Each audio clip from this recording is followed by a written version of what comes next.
Welcome to a new series in the RPG Real Play Sessions. This is The End of Ages, using the core rule system of Jack's own devising. In our last installment, Gray, Bernhardt, and Edmund prevented an international incident by replacing a precious artifact needed for a ceremony just in the nick of time. In this episode, Gray and Edmund are sent on their first patrol to the north, and the Hall of the Cannibal King. Now on to the adventure. Hello, everyone. Is that it? My mind, the sound of like afternoon, like a Masterpiece Theater, that music in the background. Hello, everyone. Yes, welcome back. This is going to be the third installment of the Core Rules system game. My name's Jack. I'll be running the game. You don't have to put your hand up. With us is the one who just cannot stop stepping all over my introduction is Rob. Yellow. And, this is Refik. Rob, introduce your character. What's his name and what's flowing through his mind right now? His name is Gray Weorthen, but no one really knows his last name because he doesn't let people know. And he's just a little confused because the Goblin King threw him a little side twist at the end of the last adventure. So. And he also is upset that he ran off before he got all the information, so he might change his ways a bit. Might not be so impulsive. He's slowly but surely learning not to be impulsive. Starting to build a character arc, starting to grow as a human being. Nice. So, Refik. All right, so my name is Edmund Mallory. I'm a human intellectual. First of all, I call bullshit on Rob changing his stripes or spots or whatever. I don't think that's going to happen. Basically. So the main thing about your character is that you can throw shade on someone else's character. Is that it is. I put all my progress points from last session into it, so yes. Okay. Throwing shade is a new ability. It's not throwing shade. It's just calling a kettle black. When it's black, racist. It's black. When kettle's black, it's black. Yeah. Well, that's racist. Shh. Anyways, okay. So we're beginning. We're starting now. It's the next day. You stayed at both of you stayed at the ceremony. There was some nice. You went back to the garrison. You went in and you slept. As per the usual. You did a fine job of keeping everything low key. The ceremony went off the hitch. And as far as you know, everything is A-okay. In fact, you have no reason to believe otherwise. So, you go home, you sleep. Is anyone injured? I was still injured from the other fight, I think. My bird fight. That was 2 days ago. Yes, I'm still injured. I only have 2 more hit points left, though. Off. Okay, so you get one more of your mental and physical from sleeping. You get a good night's rest. Apparently I'm injured as well. How'd you get injured? How did you get injured? I don't know. It says I'm crippled. Oh, no. That was that's just natural. You're a feeble human being, that's all. This all is right. the worst eraser. Never mind then. Never mind. What's the healing? How long does it take to heal that? This eraser just disintegrated. Okay, well, then there's a whole bag of other pencils there. Fuck it. Okay, so anger rises over an eraser. See, I told you it wouldn't change. I didn't say I wouldn't be angry. I just said I wouldn't be impulsive. Now I'm going to stew in my anger and stand around. So the next day, you wake up as the usual, same time. You're part of the group again. You go to your training session. That is always the every day. And this time, Matthias is there. He's bringing people, gathering you all around, all your first year. And you do the usual. There's a little bit of sword practice and stuff, but eventually, like yesterday, you got a little introductory into the using a shield and weapon combination. Now, which none of us listen to. We all can. No one listened to you. All just turned your back on. Okay. What are we learning today? Today, he's saying there's a open area that they all congregate in, and he's saying now there's something. Sometimes it's just wise to avoid being injured. Sometimes you're outmatched, and rather than trying to parry with the sword without trying to engage with with martial prowess, sometimes you just have to go. You have to get it. So he says today we're going to be practicing dodging out of danger, and basically he sets up this scenario where they're throwing stuff at you, and what happens is if you start practicing how to fall so you're not injured, practice how to avoid things, and basically dodging means that you decide rather than as soon as you see it coming, rather than normally you'd be matching your combat skill against their combat skill. Instead, when they say they're about to attack, before you know how successful what you say, I'm going to dodge it. And basically the maneuver is done once I say that you're the intended victim, but before the attack's been determined to be successful.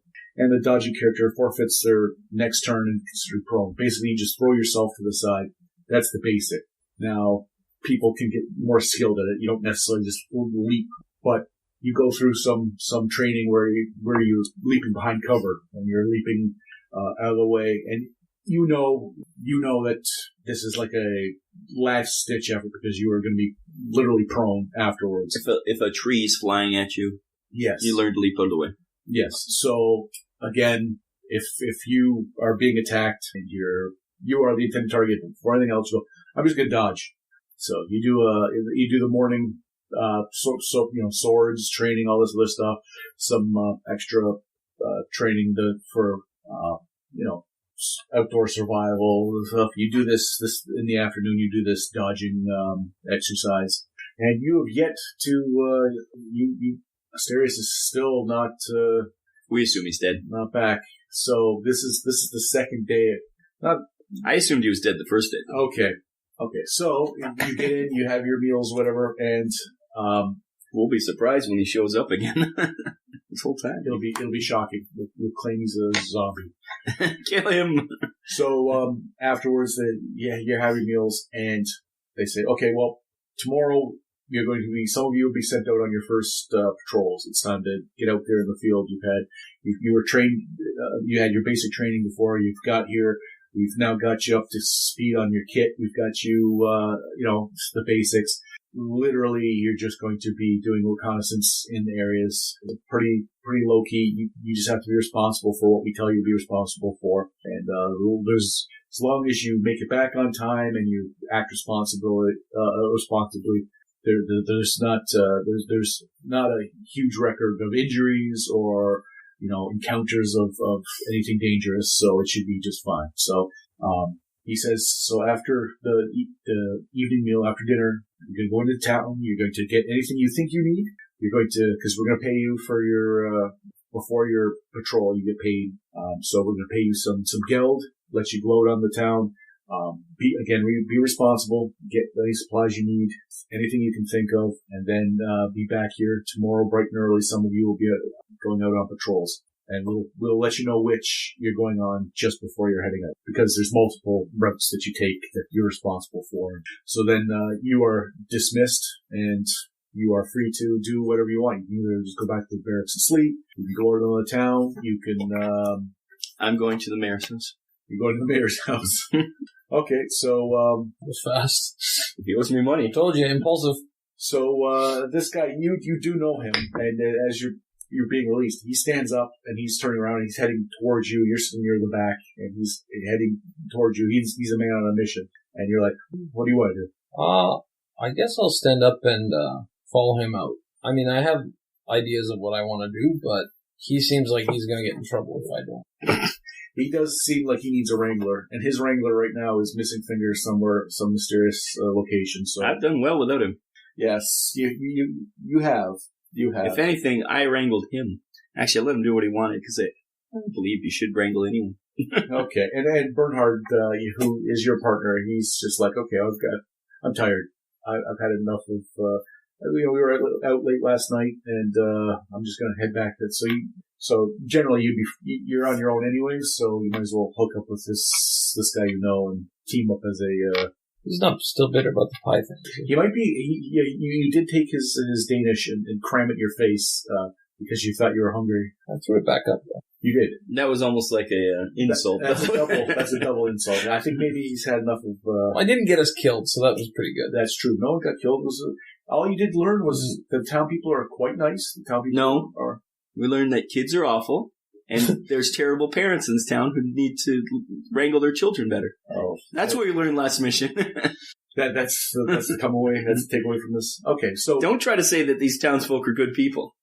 so you go out into the street, and if you remember correctly, yesterday was the eve of the fall festival. Uh-oh. So this is the fall festival right now, and it's a lot of feasting and jovial. Are you really hungry? So If someone crams pie in front of me again, I might. well, the meal you had tonight from the garrison was all right. They threw a little. Oh, it's like afternoon now? Yeah, you had your dinner, so they gave you a little extra something, a little season. But that's just fuel. Yeah, they didn't go all out. Now that you're on the street, you can smell it. There is food, and like they're going all out. This festival that brings in the fall. It says, Is there wine, women, and song? you can hear the streets are pretty full, more full than they would be normally at this time because there's a lot of people traveling from houses to houses. You have meals, you have you go and visit and stuff like that. It's just to show, hey, fall's coming and we're not afraid. Did you said they're giving us money? How much money did they give us? Oh yes. So I have absolutely zero money currently.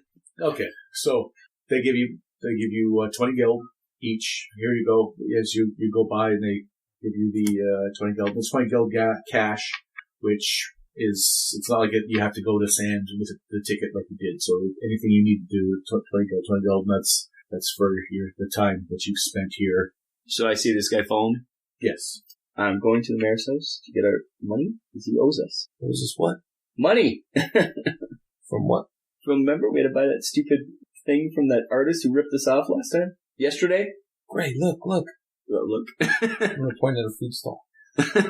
Yeah, there is someone, just some meat pies on the thing. And Want a meat pie? Well, let's get a meat pie first. Well, it's on the way. it is quite literally on the way. So you could with, We just ate. Yeah, but I'm still a little peckish. Okay, so yeah, you go on the street, and like again, it's a very festive atmosphere. Everyone's happy. There's you can feel it in the air that there's this very joyous festive occasion. So you go over to this guy, and he's so happy feast to you. What do you want? I've got pork pies. I've got some chicken pies. Oh, the chicken pies are perfect. How much are chicken pies? He says 1 gil. 1 gil? I'll take 2. Okay, and they're these little chicken pies, and it's like a flaky pastry on top, and so here you go, sir. And he hands you these, and they're piping hot. I'll hold one in each hand. Okay, Let's go. Okay. We're going to keep heading towards the mayor's house. okay, so you get out. But I'm going to scan, because he's usually out, I'm going to scan around for him see him instead out. Okay, so you get up to the road that leads out of the garrison, and there's a member of the watch there at the corner, and he's kind of, directing traffic. Hello, boys. What can you need anything? Have you seen the mayor? No, not today. No. Okay. But generally, they for something like this, he would either be. I don't know if there's a special event, maybe a town hall. You might want to check there. He literally could be anywhere. I don't think he'll be at home. Well, Maybe we should just go get some supplies. I agree. We'll head towards the general store. Well, I'll turn back to the guard. You should try those chicken pies. They're really good. I no longer have chicken pies. Because I've been smelling them. That guy's been walking back and forth. Oh my God, my stomach is rumbling. Go get one, dude. They're good. Yes. He goes, I've got, until my replacement gets here, I got to just stay right Well, I here. can get you one. He's like, no. All right. It's tempting. Us brothers got to stick together. Okay. Hey, Gray, wait! Yeah. So you catch up to Gray, who's already storming down the street. So you can either turn left or right at that main street, and you just tell me which way you're going from the garrison. Okay, we're at the main road now. Yes. So we're going left, and then first left past the down hall to the general store. Okay, so you're left, you go past what you assume is town hall, and We know it's town hall. We've been there. Did you go to the actual building? I think we looked at the sign. Oh, okay. It's written on the map, so we must know what it is. You must know. Yeah, we looked at the sign because it said something about the meeting of the tutorials. It's, I think, the very first picture we saw. Yes, you did. Okay, so the building you've indicated This is clearly the general store. We've been here. You have been there. Nice and, porch. You have not, so I'm going to read the full description. It's a typical appearance of the building, and it's got a wide porch displaying barrels of dry goods, and even without the Sam's Sundries sign that's posted by the road in bold blue paint, you can see it. It's pretty standard. It's got some rope hanging there, and it's got some, very, very much a general store atmosphere. And below the Sam Sundries sign, there's another sign that has a loaf of bread emblazoned with a green bee. So, you go into Sam's Sundries, and there's Sam, who you've met, and you did as well. Your character has. You might not have. Your character has. And it has, other than a big display of flour near the front, it's got some samples and stuff. They seem to have a lot of flour. I'll ask him for, can I get a water skin? Yes, you certainly can. We have some in the back. I know you already have a wine skin. Get yourself a water skin. That's the one thing I forgot. So, anything else? So when I'm heading back there, you just give me a list. I'll go back and... I'm just curious, out of game, what is in the standard pack? I don't know. That is, anything you might need. the standard pack, if you're like out and you go, do we have flint? Yeah. Do you have a small axe? Yeah, what I really need right now is some tinder. Yeah. It's just so that no one has to Just general cheap stuff. worrying about, if I say, okay, what are you going to do? And you go, we're going to make a camp for that pack has everything you're going to need to It's got a tarp. no tarp, but just like the sundry items. Like a tent is something much, much bigger. In fact, one of you would have to carry like a big canvas. Well, you can get like a little roll, no? Yeah, these are Top tent? pretty big. It's not like this. This is got stuff in it. And it's up to your discretion. Do you have a backpack? You should get a backpack. Yeah. You can say, oh, well, I wish I had some, like a little thing of oil. Well, okay, did it have oil in it? Yeah, let's not bust humps over small little trinkets. Mine had $1 million. See, that would be that would Gold bars. Do they have a compass? a compass. Does he have a That compass? sounds expensive. Well, I mean, if we're going on patrol and we do get lost somehow, we're going to need a way to get back.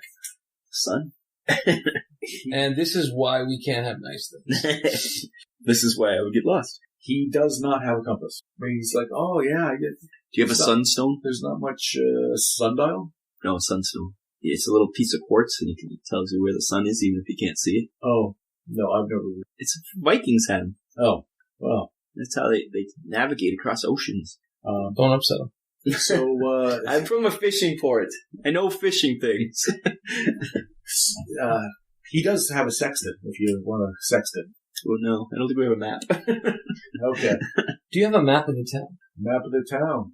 He does not have a map of the town. Do you know where I could get a map of it? Sometimes the traveling traders that are across if you take Harper's Ferry to Harper's Crossing west, where the traveling traders go, sometimes there's a cartographer there, and he's got maps. Wouldn't that be east? It would be east. Oh, yes, east. We're in west. Yes, if you go across there, So if I get off- just a simple. So if I get on the ferry, yes, go across, get off, there's a designated area for traveling traders. right? Can you give me the exact directions? Yes. I was drinking. I thought you were swatting him because you made a get off pen. That's what I thought too for a second. No, It wasn't that funny. I'm trying to say, dude, write this down. I'm using my intellect to get us a fucking map, so you don't have to do this stupid thing. Like the chances are that changes every few days, so maybe not. But It's it's not a permanent building. They're wagons that show up and they sell different stuff. They're probably just in the square, anyways. But it's once you land on the other side of the upper sea, there's you just walk straight. There's a big post with a spiral on it, and any city Did we see that? Has them. You didn't see anyone there last time. No, but we saw that post. And you saw a big copse of trees there, shade trees, and it looked like that'd be the perfect spot for it. Is that like beside the guard tower? Just on the other side of the road is the guard tower? Yeah. Oh, it's by the. I think you even on your homemade map, there's a tree there. Yeah, that's that true. I showed you. Yeah, That's where the post is? That's where he's telling you, oh yeah, they park under there. It's nice and shaded. That way you can, they can open up their wares and stuff. Sometimes there's no one there. Sometimes there's two people. Sometimes there's... So it's like right out front of the wellness center, really? Yes. Okay. So we can kill two birds with one stone. It takes an hour. What time of day is it? It is in the evening after dinner, so it could maybe... what time do we have to be back by? 6 o'clock. That's the thing. No one told you. Oh, good. He just said, be responsible. Do the traders, are they there at night? Like, yes. If we went there now, would be fine. Whether they're open or not, or whether they'd be accommodating. It would be hidden. Yeah. Like, we just don't know. The thing is that we know a place to get them at now. Yeah. Well, but also it might provide us with maps of other places we may need to go to. And you also know that now this is like a bit of a chaos situation there where sometimes you might need something weird. It could be there, it could be not. So, yeah. So he says, how much was the water skin? Water skin, yes. And if that's all, I'll go back. Do we need rope or anything, Nick? I think we'll find. Yeah, I think we'll be fine. Do you have any small, snares or traps? Snares or traps? No. This guy's more like general goods. Do you know where I'd be able to get, like, animal traps? Well, there are trappers and stuff that travel through here. No permanent store. I can't guarantee. Yeah, there's no store that involves furs or pelts. We're kind of this is a agricultural region. A lot of wineries, a lot of especially when you start to peach trees. Head on the other side. Yeah, the peach trees. I heard. They are. If you get a chance, you should just wander the grounds. If the takes a shining to you, you should take a wander around there. Mayor. You would not know where the mayor would be tonight. He hasn't been in here, no. Okay. In fact, you're probably going to be one of my last customers. The wife's got probably a pheasant right now on the spit, and we got some sweet potatoes. So, how much for the wineskin? Yes. So we have a water skin, or what? Just a rudimentary water skin. Yes. But he says we've got a higher end for someone traveling, like one that's a little bit more robust. So if you're just looking for any old...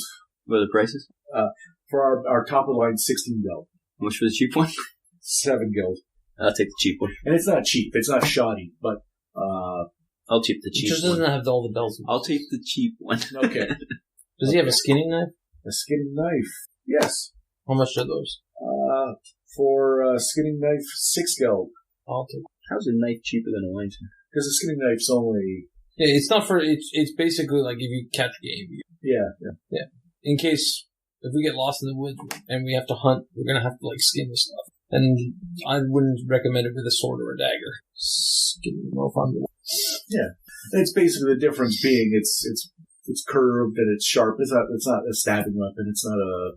I think I could stab people. You could cut someone with a skinning knife. Sometimes skinning knife almost looks hatchet-like on the frame. But so he says if that's it, yes. He goes back to the back and he's back there for a bit. I'll start leaving. I'll stop and I'll turn. I'll say thank you. I'll keep going. As he starts heading to the back, I'll quickly go up to him. Okay. And I'll just whisper in his ear, like, no. He says there's two establishments. There's two. I walk. I'm already at the door. He doesn't have to be quiet. There's two establishments. One's the Steep Stairs Inn, which is right nearby. And he had to go there anyways. He knows where that is. Yes, you did go there once already. Because that's part of the first mission. You had to go to meet the mayor, the sheriff. And then there's a place called the Hart Family Inn, which is on the other side, right near where the traveling traders go, and they have a nice selection. That's more of there's a tavern at the Steep Stairs. You can get some ales and stuff.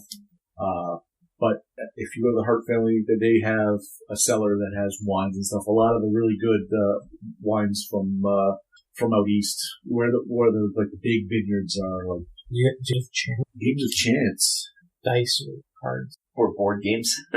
Hey, new recruits all got like 20 gels. If I get them drunk and I got loaded dice, I'm gonna make off like a bandit. He does not have any dice. Does he have any playing cards or anything? No, nothing. No games of chance. Nothing that. Maybe the bar will have it. Or the traders. Okay. Thank you. Okay. Just a skinning knife for me then. So he comes back out he gives you the skinning knife, and he says, "Oh, and here's your friend's water skin." And I thought you gave me. oh yeah, well, okay, so yeah, okay. And then he bids you adieu, and happy festival. Happy Festivus. And then the feast festival will be with you, and he leads you out the door and go out. He closes it behind you and turns the. Want to try the west side or the east side of me? East side. Well, I'd like to go to the bar. Okay. Well, when's the ferry? Oh, I wrote down the times. we wrote the time. 8 p.m. is the next ferry, so we got some time anyways. So, and it's 6 now? Just after 6? Yeah, So we got a little time before we have to hit the ferry. Yep. You have your pass, right? Yes. I actually have it in my carry. Good man. I have mine around my neck, but I didn't know. So you pass the Yep, free pass. you pass the town hall. You hang a left and you head outside of the stone walls, And then a right. and it's right there. What's the little building behind it? Oh, you want to go to the little building behind it? Yeah, if you're going in, I'm just gonna go check out what that little teeny little building behind it is. Okay. You're gonna come with me, I don't care. But it's Yeah, just so, No, curious. so you get I'm to the gonna front, and he says, "I want to check out that little building behind." So you can either go with him, or you can. I'll just meet you out front here when you're done. Okay. I shouldn't. I shouldn't either. Okay. And if you're not out here, I'm going in to get a beer. So. So we'll do you first. You walk around the back, and it's some stables, and the stables are clean and the animals well tended. A sign on the building reads 2 geld per day. Grooming service is available on request. And beside the stables, an impressive vegetable garden, which supplies the inn with fresh produce. It's a big patch of, and you can see there's beans and stuff, and potatoes. You know enough about agriculture stuff. You could recognize the plants by sight, but there's enough there that even some of the stuff you're like, oh, I don't know what that is. And behind the property line, it slowly merges with the expansive forest beyond, and a clear-cut path is visible leading into the trees. From this building, this path goes into the trees. So, Okay. I'll head back in. okay. And so, if you go up into this, the steep stairs in, it's a tall fieldstone building. It has a wide set of stone steps leading up, and it leads up to the second floor. But you've noticed now as you travel this town, the buildings are, I think I told you before, this was a military installation. So all the buildings were built with one thing in mind, and now that it's repurposed. So for whatever reason, this building was built with stone stairs going to the second floor, and it's fortified. So now the inn has to deal with these big stone stairs going up into it. Not ideal for people who maybe had a couple of wobbly pops so yes, and there's a big sign that says steep stairs in. And you get in the interior, and it's warm and well kept. The main portion of the main floor consists of a dining area and tavern. So it's one floor with a dining area and a tavern. And the tavern area, there's a bartender and whatnot. And it does have a thing that says rooms for rent. So that must be the third floor that you can see from the outside. So you can, depending on what you want, you go to the tavern side where there's a bar. You go sit in the food side. I'm going to go to the tavern. Okay. And you saddle up to the bar, and the barman's there. And he's got his back to you right now. He's getting someone a drink. And beside you, there's someone who's got a beer. He's kind of just head hanging a bit low, just not paying much attention. Barman. Okay, he turns around. He takes the rag he was cleaning the pint with, and he puts the rag over his shoulder. And turns around and goes, "Oh yes, how can I help you?" I'm looking for a bottle of grog. Bottle of grog. Okay, let's see. He says, I'm very impressed with the tolerance of these townspeople with your ugly visage. That's not my character. That's just me in general. "That's just you being rude." Where else would I find a home except the bar? So he says, "We don't have. The only thing we have is wine in bottles, and we only carry a stock red wine. Nothing fancy. We generally tap casks for ale. We've got a good nut brown ale from Garrick that people like. We've tried other stuff. We've had other stuff on tap, but the townspeople reliably, consistently buy this one beverage. It doesn't make sense to pass. That's the ale or the wine? The ale, and the wine's it's passable. It's a passable red wine. It comes in. I can sell you the whole bottle if you're heading out, if you're on your way to travel or whatnot. How much is a bottle? He said 14 geld. But I don't know if you ever heard that he didn't probably. I don't remember if he sold it. A geld is pretty much worth $1. Yeah, I know. I'm just because I only have so much. Yeah. I'm just saying, like, if you think it, because we didn't know how much a geld would be. We're like, oh, geez, is that a lot or a little? He's like, yeah, $1. How much would do you have any small kegs of ale? Like a small cask of ale? Yeah. No. But the Brewer Brothers, when they come through town, the traveling traders, I know they have them on there. Oh, I don't know if they're in town right now. Well, we're stocked up at the festival. We made sure once everyone's had their family dinners and stuff, this place will be hopping. We're gonna have a band. We're gonna have we've got a bard coming through. We've got there's gonna be some dancing. We move the tables away from it'll be fantastic. If you can stay, sit down, enjoy, take the evening. It's gonna be really, really fun. I'll take a bottle of wine. Okay. So then he sends a younger kid that's back there. He says, go down the cellar, grab a bottle of red, and he comes up and there you go. Now we generally don't sell them full bottles like this, but if you're heading out and I see you've got your green cloak on, and well, the nights get cold. Well, I assume if you're going on a patrol, you want to have a little something to keep you warm, and that's fine. So then he makes the transaction. So you've come up to him. You've walked back around the front of the building, up into the stairs, and you see him. He's now purchased a bottle of red wine. And you see beside him is John Porter. Don't look at me. I don't know who John Porter is. His asshole kids. I know who he is from the podcast, but I don't know who he is. That's what I said. Well, if you looked at me quizzically, I'll say his asshole kids would have stole the trophy. Remember I was talking about parents? He's the problem. It was just. I blame the kid, but I also blame him. We got like an hour to blow before we have to get to the ferry, right? How long does it take to walk to the ferry? Not very long, man. Not very long. I'm gonna order a beer then. Okay. So, can I ask, in our kits, would we have a cup? Do you think you would have a cup for traveling in a? Well, I would hope so. Kit? I would hope so, but when he has that voice, you say yes. Yes, it comes with a little. What about a bottle opener though? Ooh. This has a cork in it. Yes. But is it like a cork nowadays, or it's a cork you can actually get your teeth in and you ain't joke? There's a little bit of a lip, but we could get the top off if we had to. Does he have extra bottle openers? You could ask. Yeah, I'll ask. Well, he's getting my beer. How much for beer? He says, you want an ale? Yes. It's 5 geld. Where's a Swiss Army knife when I need one? But it's a full. Maybe it's in the kit. You should ask. Yeah. Oh, there's definitely a Swiss Army knife in the kit, along with the skinning knife and animal traps and everything. Was it 5? Yes. A full 5 geld, and it's yeah. I've had a beer here before. It's a pleasant. Big, I had a breakfast beer here once. sturdy pour. So, I love how the fact that you're just like blowing through your money again all of a sudden. So he says, I know I got 500 geld coming to me. He says, I was just telling this gentleman here, tonight there's going to be dancing. We're going to have a bard. There's going to be a band. Glub. So it's really going to be hopping. Once everyone's done doing the family thing, which kind of looks over at John Porter. When they're done doing the family thing. We got to go east side. So we got to get in the ferry at 8. Okay, as long as you know, yes, yeah. And that runs even on holidays. So that's good. Yeah, we never thought about that. That's standard.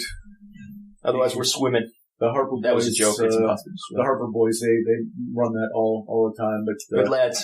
There might be it might get a little festive on the ferry. Maybe you should buy another bottle. Did you ask him how much for a bottle?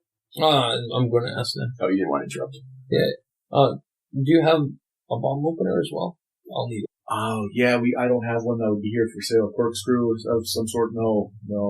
Can you tell me an easy way to open this without one? I've seen a little knowledge. He's got a skinning knife. I've seen people bang the bottom until the cork pops out. But genius. We'll do that. But I wouldn't trust it. He said we could just snap we'll just smash the neck off. No, you're gonna break the wine. You can snap a neck off.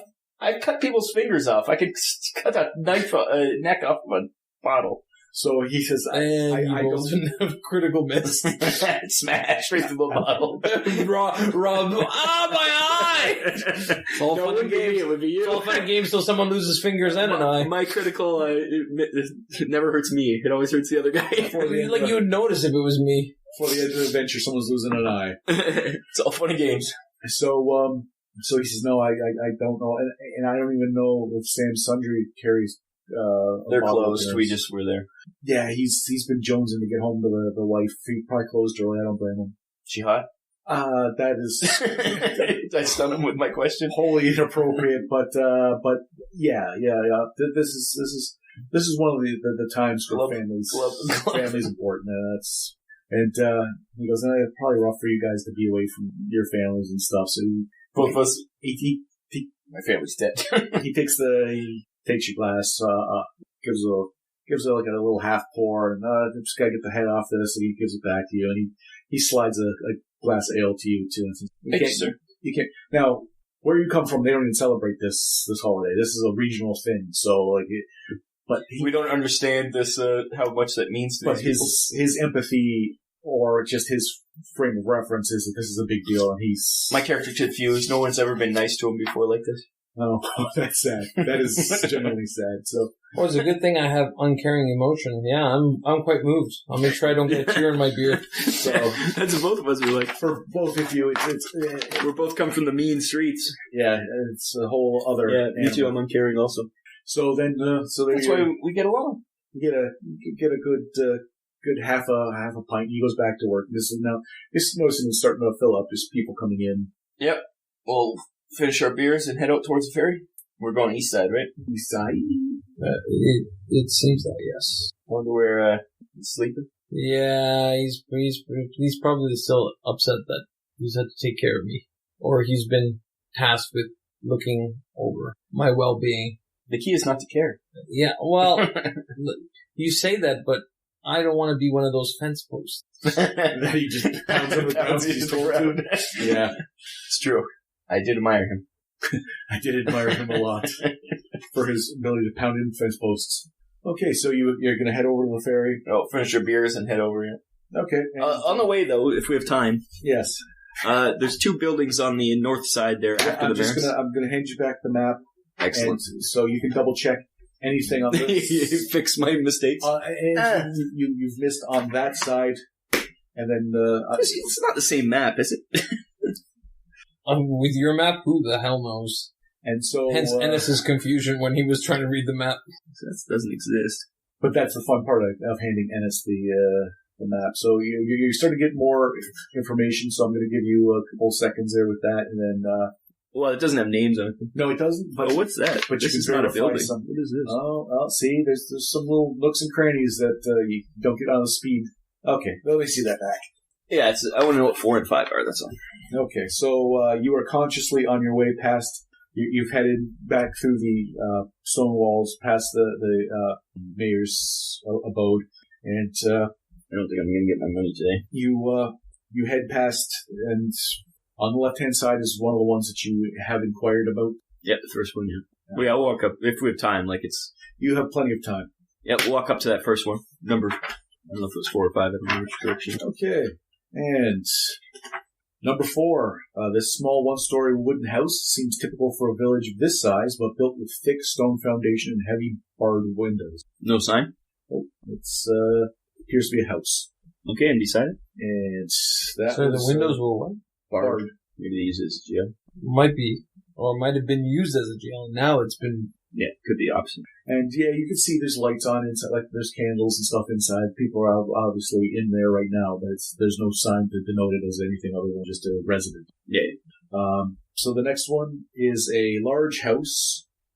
It is notable both because of its 3 stories with a robust wooden frame, as well as panels of thick metal cladding. And despite its military exterior, its function as a home is evident.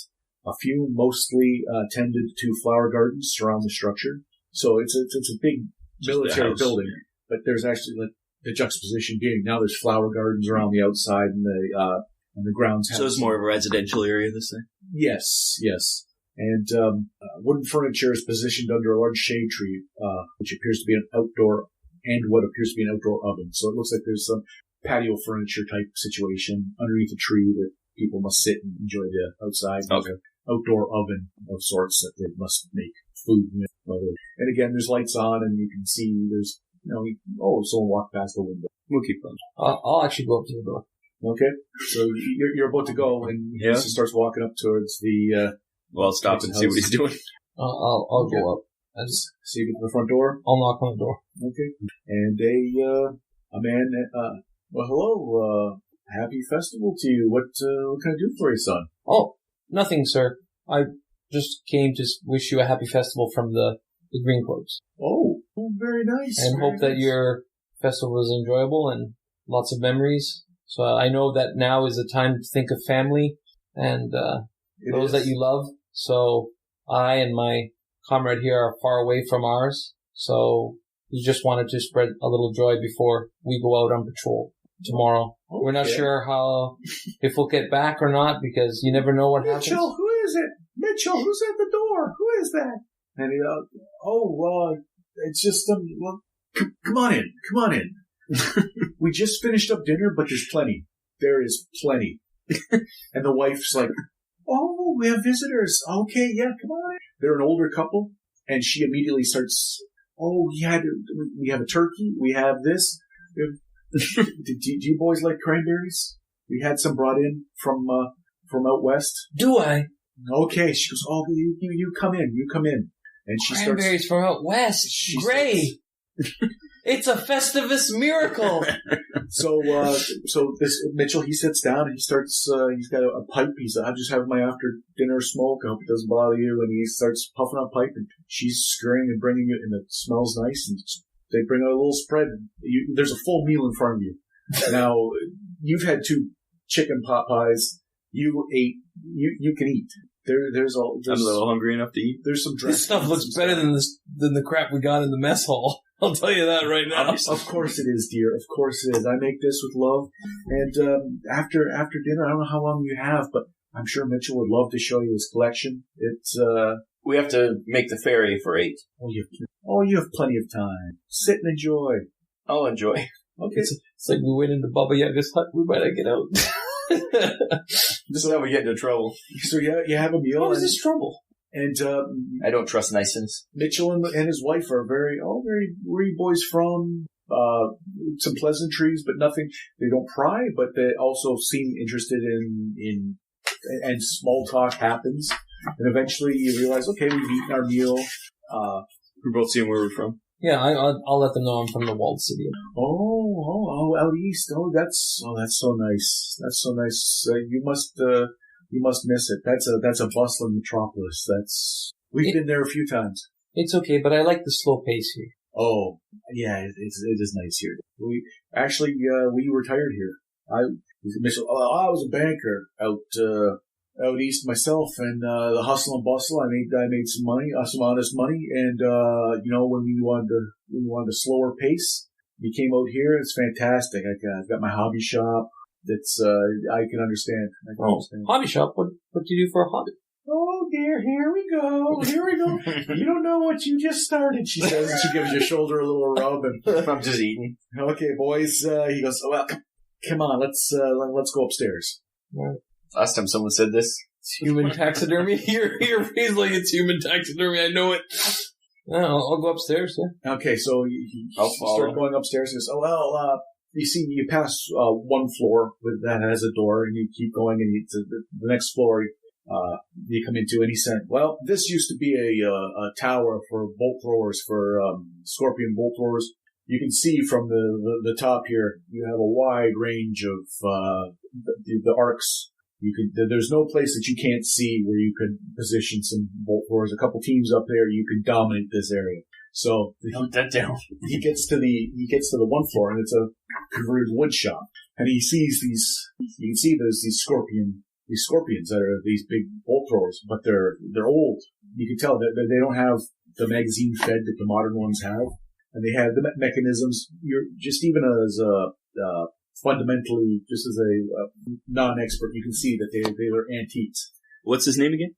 His name is Mitchell Stone. His wife's name is Daria. Okay. And so, given an excuse, he'll offer to open up the top floor. So he says, well, let's take a look up top. It's a nice night. So you go up to the top, and yes, from the wood shop where he's refurbishing scorpions. Oh, he was there. fixing the scorpions. Now he's up to... Oh. Then it goes to the top, and again, it's a flat roof with some parapets and stuff, and there's mounts for different scorpions. And there's None are there, though? none are there. He's fixing them. And you can tell he's got 3 or 4 down there that are in perfect working order. He's looking for parts for the other ones, and he looks around, he smokes his pipe, and he actually just takes a moment for himself because it's like the perfect night, it's the perfect time of year. He's I'll appreciate the vista. yeah, and you can tell that from if you look at the map, if Pretty much this whole side of the river. you can see, and if you knew how to triangulate distances and stuff, which You mean like with the sextant? with no, probably Section sun the other way. just by knowing ranges of things, being trained to do it, you could probably do a roll to hurt on someone, a group of people if they were. Maybe we'll get trained in adventure. So then he's like, okay, well, if you want to catch your ferry, you might have to go, but he says anytime. These parts are very rare for the well. So if you find any of these old variety of scorpions, I'm looking for mechanisms. I'm looking for looking for genuine parts, the gears, the handles, even just some of the sundry equipment that goes with it. They used to have a kit that went with it for repairs and stuff. Well, if I could get one of those, he says. We'll keep an eye out, sir. Thank you very much. Okay, no, thank you. I'm glad you stopped by, and then takes you outside. And, thank you for coming. It's so nice. It's nice. We don't have any kids in the area, so it's just us. And then he takes you outside, and he bids you adieu. And Yep, head towards ferry. I'll turn to the wife, Daria. Daria, and I'll go up to her. I was like, if you don't mind, is it okay if I hug you? I miss mine. Oh, she goes, no, you can't, because I'm going to hug you first. Oh, she gets right in there. We'll be sure to visit you again. Oh, please do. You're so nice. It's so nice. And I'll shake the husband's hand. Okay. I said, if we can help you out, we know who to find. That would be fantastic. Should have asked him for a corkscrew. Right towards the ferry. Can't open it with scorpions. You probably could. Okay, so You probably could. you go That'd be skill. to the landing, and you have your pass. You know the system now. There's the open window, and you go, and okay, no problem. And, Nothing to declare. not yet. Clearly, you're not you're not a trader. You're not it's not a financial thing. You're not no tax or tariffs. So eventually, you get loaded on, and yeah, there's revelers now. It's starting to get to the part of the night where people have had a couple. Now they're heading to see coming out, family. yeah. Gifts aren't necessarily a part of this festival, but you can see people are carrying food, like trays of food and stuff. So maybe it's either leftovers or if it's customary to bring dessert. You don't know. Any pretty lasses around? Yeah, there's young ladies. There's you don't see a lot of kids because I don't like them. yeah, but What are you applying, sir? but it looks like there's very few kids. So if you see someone that's younger, they're probably your age. Perfect. That's what we like. I'll go up to one of the ladies and just start making some small talk. Okay. As well as my manners. More of it's looks and gruff. I hope to woo her with my manliness. Your manliness. So let's see. My, you are, Is manliness an actual stat? you're of average intelligence or of average attractiveness. So it's not like Well, it's more like the my couthness that's the issue, I think. But the problem is, you do come on a bit. Your etiquette is not. So you do come on. I'm the kind of guy that bonks him over the head and throws him over the shoulder. You do come on very strong, and Some girls like that. and yeah, there's like 3 girls, and you approach, and immediately there's one that's a little less attractive, and she's immediately rebuffing you like, oh, here comes this. She's attractive or she's A little less attractive. She's, Perfect for you, my friend. Hey, I was about to say, I think he needs a wingman because he's gonna go down in flames if he approaches 3 girls by himself. Yeah. It was a bold, I'll take one for the team. Thank you, sir. it was a bold move, Cotton, but unless you want to tempt, it's not in the cards for you. You can tell that right away. Unless you want to, I'll tempt fate. Okay, so we're going to establish which dice is the Red's the bad one. red's the fate dice, the The one that can crit. crit. Yeah, okay. So there's the other one, that green one. That's the regular one. 5 and a 2. It's not bad. Yeah, that is not bad. So you If I don't rolled a 1, that would have been better, right? you don't fail as spectacularly as. But I don't hook up. But That's you what you do- say. Yeah, in fact, you don't even. There's no connection. You are rebuffed, and just as you're getting the bad news, he saddles up beside you, and he's like, "So, I'll try and salvage the situation. you can try and salvage this situation. What's? Well, let me see what your." You might be the opposite. You might be more uncouth but less attractive. No, I'm gonna try and salvage it with brain power somehow. Okay, well, that is your that if you want to dazzle them with your mind, because you're working on a lot of deficits right now. I'll be like, Aren't you really lucky too? I'm very lucky, I think. But that's not the point. Here we go. Ladies, I apologize for my friend's behavior. He's a little bit uncivilized, as you can tell. But I, on the other hand, am always there to come in and save the day. They're still not buying it. And your words are not. I pull out the wine and say, would you ladies like to partake with us on this little treasure, or what is it, like a pleasure cruise to the other side? They're like, no. It's a very fine vintage. No, it doesn't look like it's in the cards for you either. I tried, dude. I'm sorry. They're like, no, thank you. And Guys like us don't get girls like those. yeah, and they were just of average. I know. That's the worst part. but the wine was not enough to change the balance. Really? No. I need a crit success. I was close. I got 2. Yeah. So what would I need to roll? So out of game, on the dice that you roll, it's a check against your ability. So you would have to get under. So you were trying with etiquette with your words. So you would have had to get under 3. So you'd have had to get a 1, 2, or 3. And since you were going to fail or succeed, the second dice determines basically how bad or how. If you fail, it could be really badly failed, or if you fail, it could be. I feel like I should take. I'm gonna try. You gonna go for it? So you've already failed once, so now they're already. So you're gonna have to really allow them. I'm like, there's more fish in the sea. We'll go find another group. Okay, we'll cruise the boat. I'll just pull them with me. We'll cruise the boat for some other girls. Hey, if we fail spectacularly, maybe someone will take pity on Get us. some new ones. Okay, well, That's what luck is called. so if you're looking, and Hey, if you play hard to get, it might work. Well, that's probably what we should have done in the first place, and I came on a little strong. That's all. so you're patrolling around. There's none that really. It looks like those 3 are the only ones that are traveling that look like they're unattended or eligible for your. We could go back to them. Try again. It's up to you. I don't know what plan B would be. Plan B, we should just go to the other side. But that's not happening. hook up. That is happening. The ferry is in motion, so whether you decide. We just had an hour to blow, so I thought we could hook up some girls. That's fair. It didn't work. Didn't work. I'm glad you didn't waste your wine. Are there any green corps on here? Yes. Oh. Yes, you do see a couple. I'll be hooking up with our girls.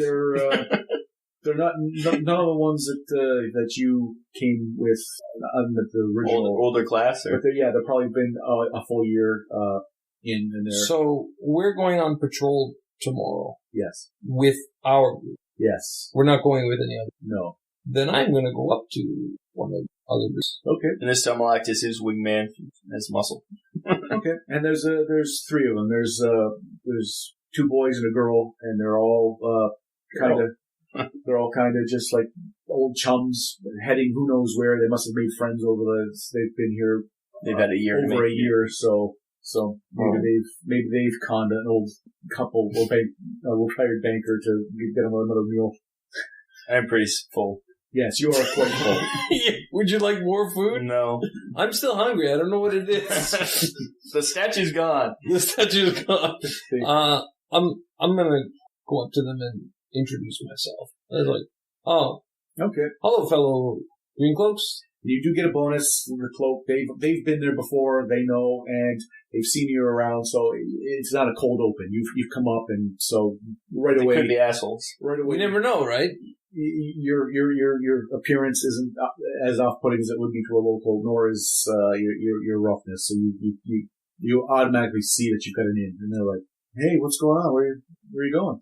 Oh, well, we're just going to the other side to see one of our mates who had an accident. He's in the wellness center. Oh, really? They don't generally, that's new on us. I've never heard of that. Well, it's what happens. Why did we think he was in the wellness center? Did someone tell us that? Who? Why did we think he was in the wellness center? The stories. Yeah, but why did we think he was there? No, did someone tell us he was there? Yeah. Oh, okay. Hey, out of curiosity, my friend and I are going on our first patrol tomorrow. Anything we should be prepared for? Oh, first patrol, I remember that. Yeah, they all kind of, yeah. It's a walk in the park. Really? Quite literally a walk in the park. They call it the Northern Patrol, the West North Patrol. And you go up to Kings Road, you stop at a little a rest stop area. There's a path that leads you up around the Hall of the Cannibal King. You do one circle there. They just make, you take some notes. Wasn't Ennis from the Hall of the Cannibal King? No, he almost was. But he's from near there, wasn't he? Sort of, yeah. Too bad he's not with us. Yeah, you do that. You take some notes. You hook down around. You stop off at there's an old tower that a historian has. We have a outpost there. You make sure the roof's not leaking. You make sure the guy has supplies, and then there's an old cobblestone road that brings you back. Weren't the Death Knights from near there too? 200 years ago, yeah. What? I'm a historian. Yes, yeah. So you won't be running into any Death Knights. In fact, that there's usually 2 patrols at all times, sometimes 3 going. It's the first one that you do. All right. Thanks for the heads up. You're out for about a week, and it's basically so you start learning your field craft. You start learning how to be left on your own. Start learning how to. It's very low key. As long as you're not screwing around. Yes, that's good. I'm sure we'll meet some evil creatures that'll cause us trouble. It's our luck. It'd be the first time. That's. I wouldn't put it past us. Oh, we've had nothing but bad luck. If it weren't for bad luck, we'd have no luck at all. Well, why are you guys heading over? Oh, we're going on a bit of a shindig. There's a big complex over there. It's got a lot of people that work in the area, a lot of families and stuff, and they throw kind of like a block party type situation. And we know a couple of local kids who go out there and just hang out, eat some food, and maybe have a splash of adult beverage. I'll perk up a bit at that. All right. Well, can anybody attend, or is it invite only? Oh, I don't know. I'm sure it's very. I don't know if you've noticed, but this place, a lot of these cities and towns that are around here are just there's very little strife. You'd almost say naive. Abundant amount of food, very little in the way of. Nowadays, there's no bandits. Strife. Well, this place would be rife. Yeah. So how attractive is this girl? Let's get a roll for it. Well, the fact that she hasn't been put off by us yet helps. Helps. She's probably one of these guys. You don't know that. Well, I'm asking how attractive she is, and then I'm going to ask for the telltale signs. Is she like touching someone's arm? Is she like all buddy? You don't eat where you shit. But she's in a different group. She's still wearing the green. Okay. We'll have to see her around the fort. It'd be uncomfortable. She is what you'd call striking. Ooh, too good for us. Yeah. Yeah.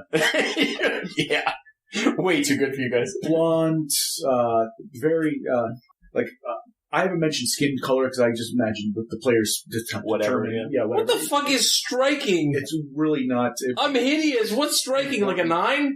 But she. I can see what it is. I rolled it. Yeah, it is. It is a 9. It is a 9. Holy shit! But that's above human.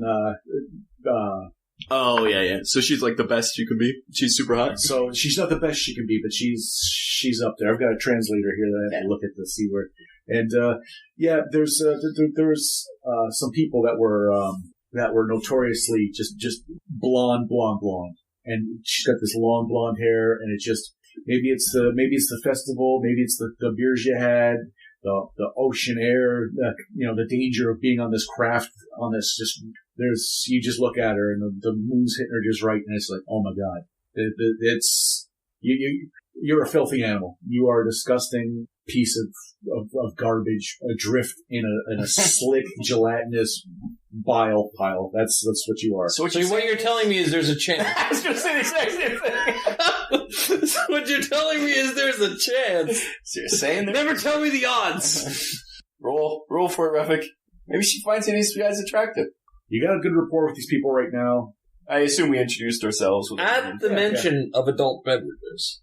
Okay, you bring the conversation back around with adult beverages. Because, like, I wanted to see how, while we were talking about it, it's like, well, why wait until we get to the other side for adult beverages? Oh, what do you mean? And I'll pull out the bottle of wine. It's like in a sheath.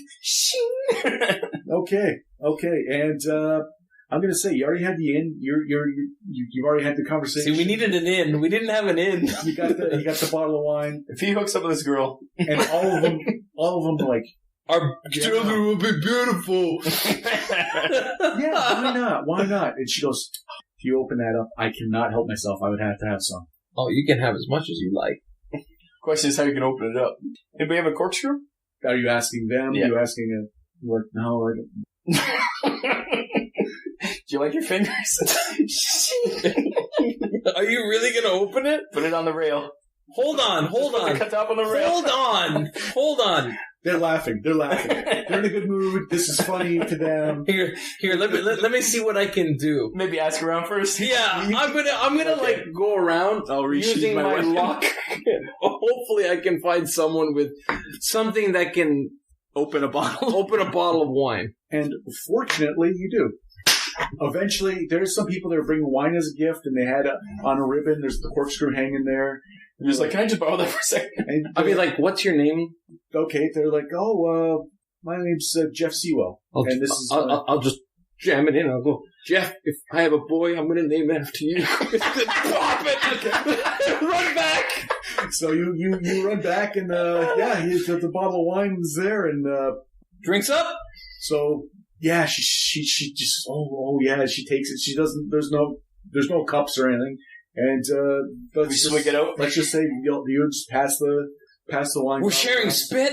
and it is Literally in your case. I can't help it. So and before you know it, you're We on the made other friends. side. You're on the other side of this. What's thing. their names? It passes by. Yeah, what's her name? I don't care about the boys' names. Well, we might need people to blame things on. Okay. Oh, I put them in the book here. They're in the book. It means they're important. Kill them. They're not going to die quite yet, or they have an epic death coming up. Oh, look at this, Refik. No, it didn't work. That's the only reason it worked, because you had the knife. That's why you weren't fortunate. That's why I failed. Yeah. The older of them, and it looks like the ringleader in the hierarchy. He's a bigger kid, probably 2 years older than you. His name's Keith Waterford. The younger one is Xander Ames, and the other one, she says her name's Laura. She didn't give a last name? No. I didn't give my last name either. Hot. What? Yeah, we'll make small talk. It goes so quickly. You're on the other side, and I won't cramp his style. I'll let him. I've given her a last name. okay. Your last name? No. Now, if He just keeps writing her. Laura, what's your last name? No, her name is Striking. Laura Striking. so, you get to the side, and you're like, oh, thanks. This is good. We're gonna head out. You guys can come with us if you want. Well, maybe we'll meet you there. Where is it exactly? Okay, and I'm going to give you back that map, and you're going to be able to. Is it the building behind the storage? The building behind the storage. You know where the storage is, so if you ask, hey, is it the? Yeah, it's the only building I don't know what it is. They don't need to know exactly why you know it. Yeah, that's the case. But Why the hell do you know that's the storage? You've been there. I know, but they don't know. Oh, well, I fucked up. That's my worst defeat was at that storage place. Really? Remember, I ran up and forgot the guy's name. You didn't have the name or his description or anything? Well, I guess that was more at the end. Is it the place at the very back? it is. Yes. What's it called? In fact, if I remember correctly, It's this place, right? you have these. They go, no. The one that you think is the storage, no, that's the storage. The other one's. Oh, I walked by a building to get to the storage? Yeah. Oh. Yeah. We fucked up. So it's a place in front. Because they're saying, no, it's the bigger one. We're way bigger than the storage. And you're like, no, it's that one. No. Okay. Because they say it's the one right across from Hart Family Inn. Like you must have walked right to it. And you're like, yeah, I did. I literally walked out this door and right to it. So between the two of you, What's the name of this place? you've gathered a, Yeah, I figured out where it was. and in fact, you'll be being able to get a better map. If we buy one. If we ever find that cartographer. Okay, the locals call it the Shield. Shield. And it's just like a hall? It used to be. It used to house a full company of soldiers in the bottom. Plus, on the top, it had a military college where they trained officers, and it was called the Shield because of the high quality officers that were trained there. And what happened was they multi-purposed the Everybody's at the fort now. because it had garrisons in it, like dormitory style, based on companies, and they just no, that's a home. So it's turned into almost like an apartment complex with a general thing, and Just a bunch of homes, and they have a big open area to have parties in. yes, and they're all it's like a block party except for a lot of the. So as we disembark, we'll be like, well, maybe we'll see you over there. Okay. Are you going to say anything to Lori? No. You're playing hard to get. No, I'm pretty much speechless at this point. Okay. I've sobered up a bit, and that's bad news. So they sobered up after drinking the wine. Yeah. So they I sobered up pretty quick. They head off at a good trot. Hey, see you around. Hey, whatever. Yep. So you get there, and there's some covered wagons. They're still open for business. In fact, this is probably the perfect time to. There are three wagons there. The first is a tobacconist. You can see they've got the tobacco hanging from a opened, shuttered window area, and they're selling pipe tobacco and stuff like that, and small bags, but also rolled into cigars and into little pouches.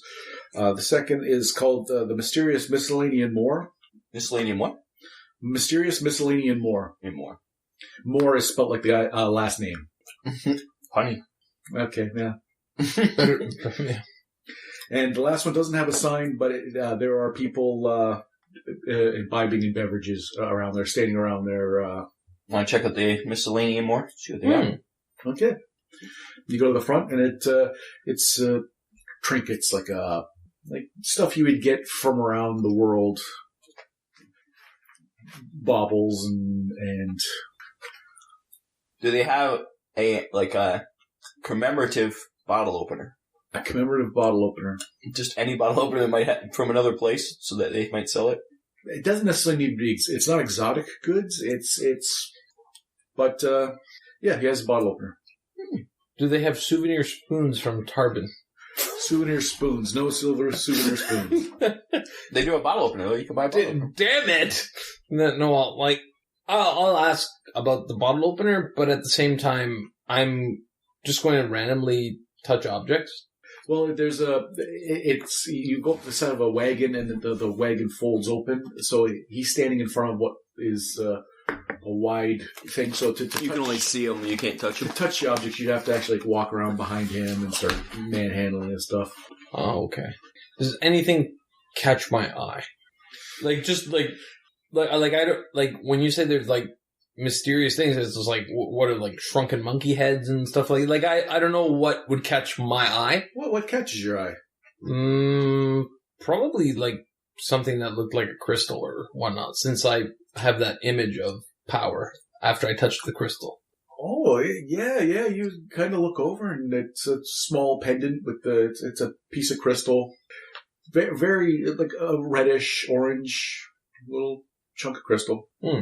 Fine, sir. Could I see the red pendant there? Oh, yes. Oh, certainly. And he says, I picked this up, it was out west somewhere. I traded this, and he's giving you this backstory about because he's a traveler, and he's obviously, he's got a penchant for words, but also, he kind of likes to hear himself talk a bit, so he hands you this pendant. And I'll, hold it and grasp it. He said out west? Yeah. West is not magic. East is magic. But hand it back to him. Yeah, and you don't feel anything. I'll be like, do you have anything from the east? Oh, I'm heading there now. Well, are you looking for some magic items? Maybe some totems or something? Or just Lucky Charms. Okay. He goes, oh, I've got this goblin totem. He goes back, and it's a small piece of wood, kind of humanoid shape with feathers, and it's painted and very tribal. Like goblins, some of the goblin tribes went kind of tribal got a little Back to basics.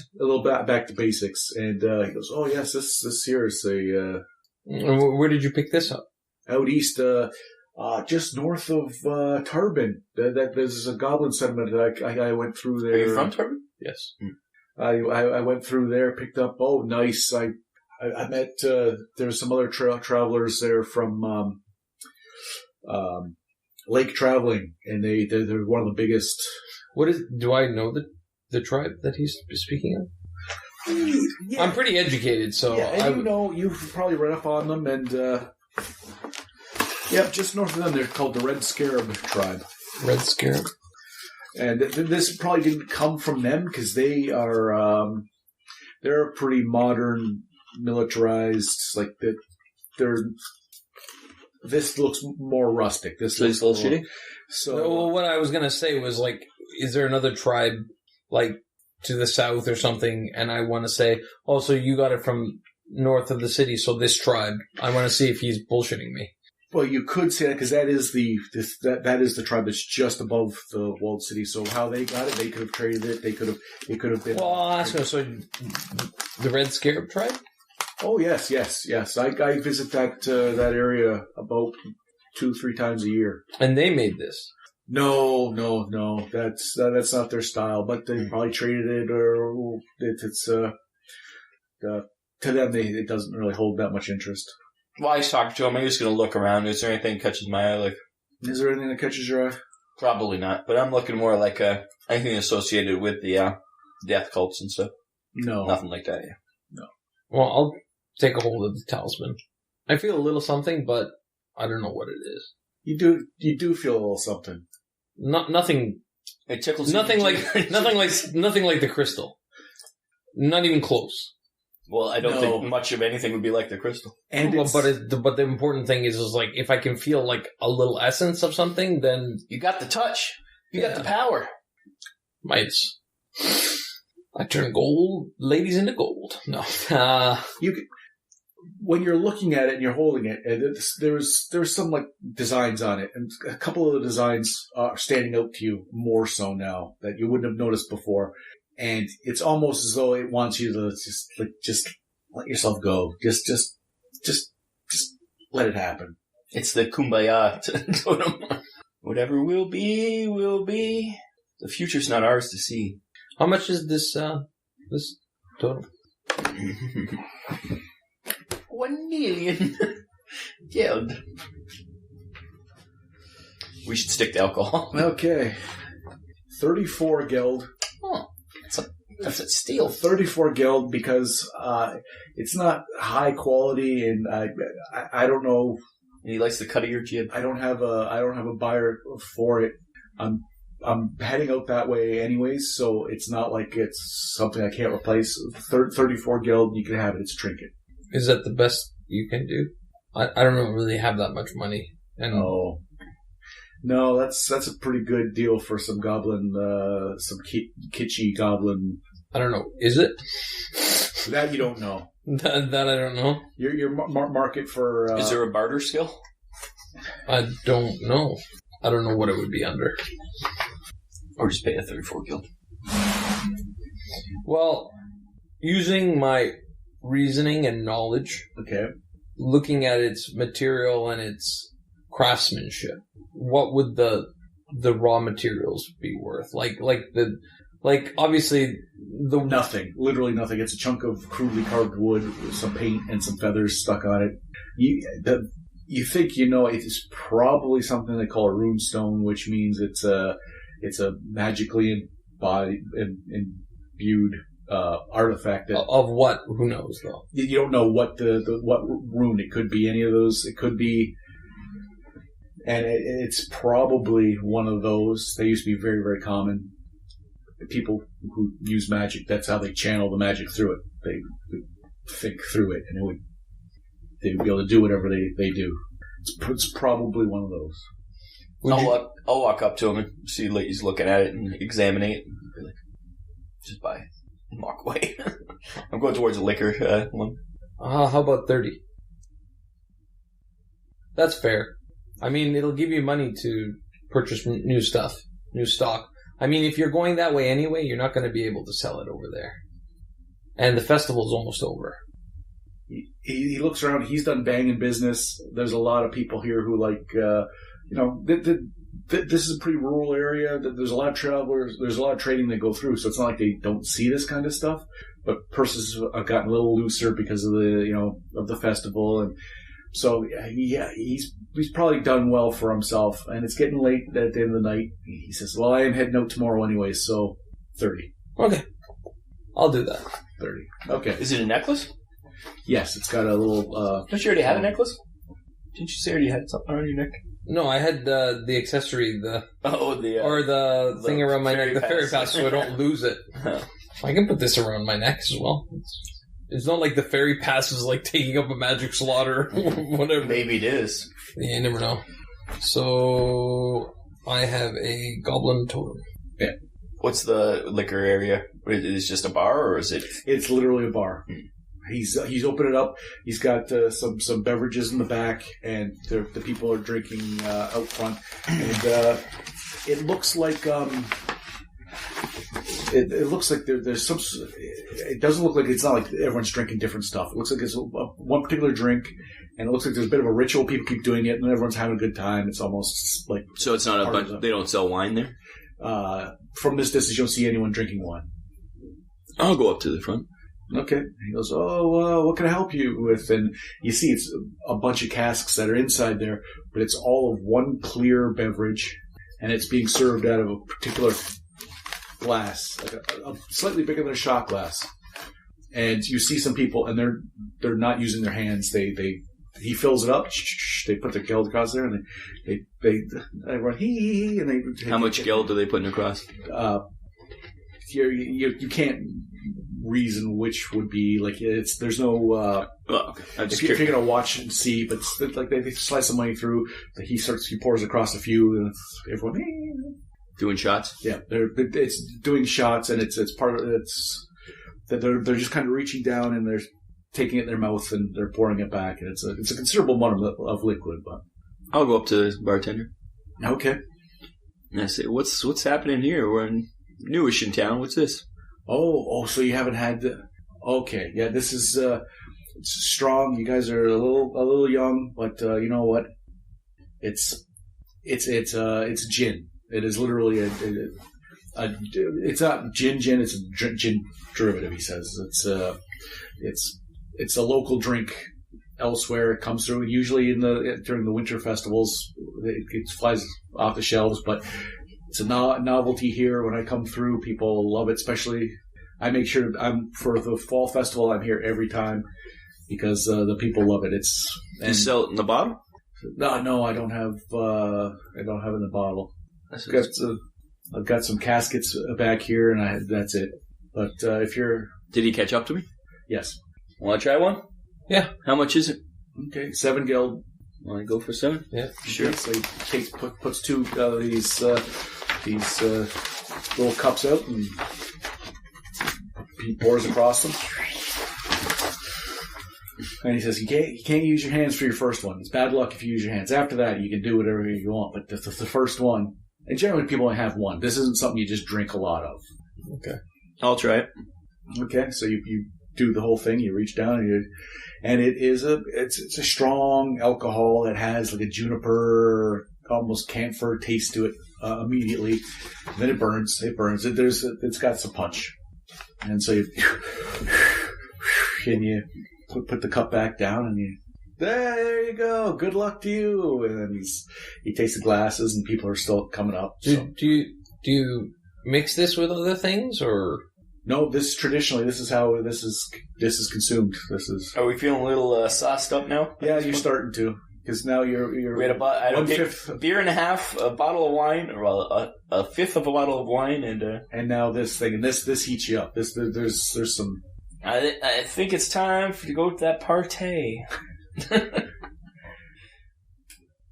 I pull out my wineskin. There's nothing in it. How much to fill this up? Oh, he says. I don't know.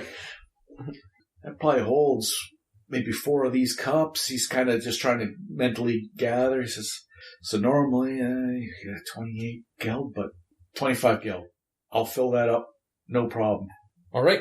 Sounds great. Yeah, you had one the traditional way. Let's, so he takes the thing back there and fills it up. And Thank you, sir. no problem. You have a good night. Enjoy. And then he goes back to the other customers. And as he okay, that's perfect. So I'll settle up next to him, put my arm around him, and go, I'm starting to like you. Okay. Refik is a drunk. He's right down. Wineskin of gin. Yeah. I'll provide the water, you provide the gin. Oh no, I have special plans for this gin. Oh no.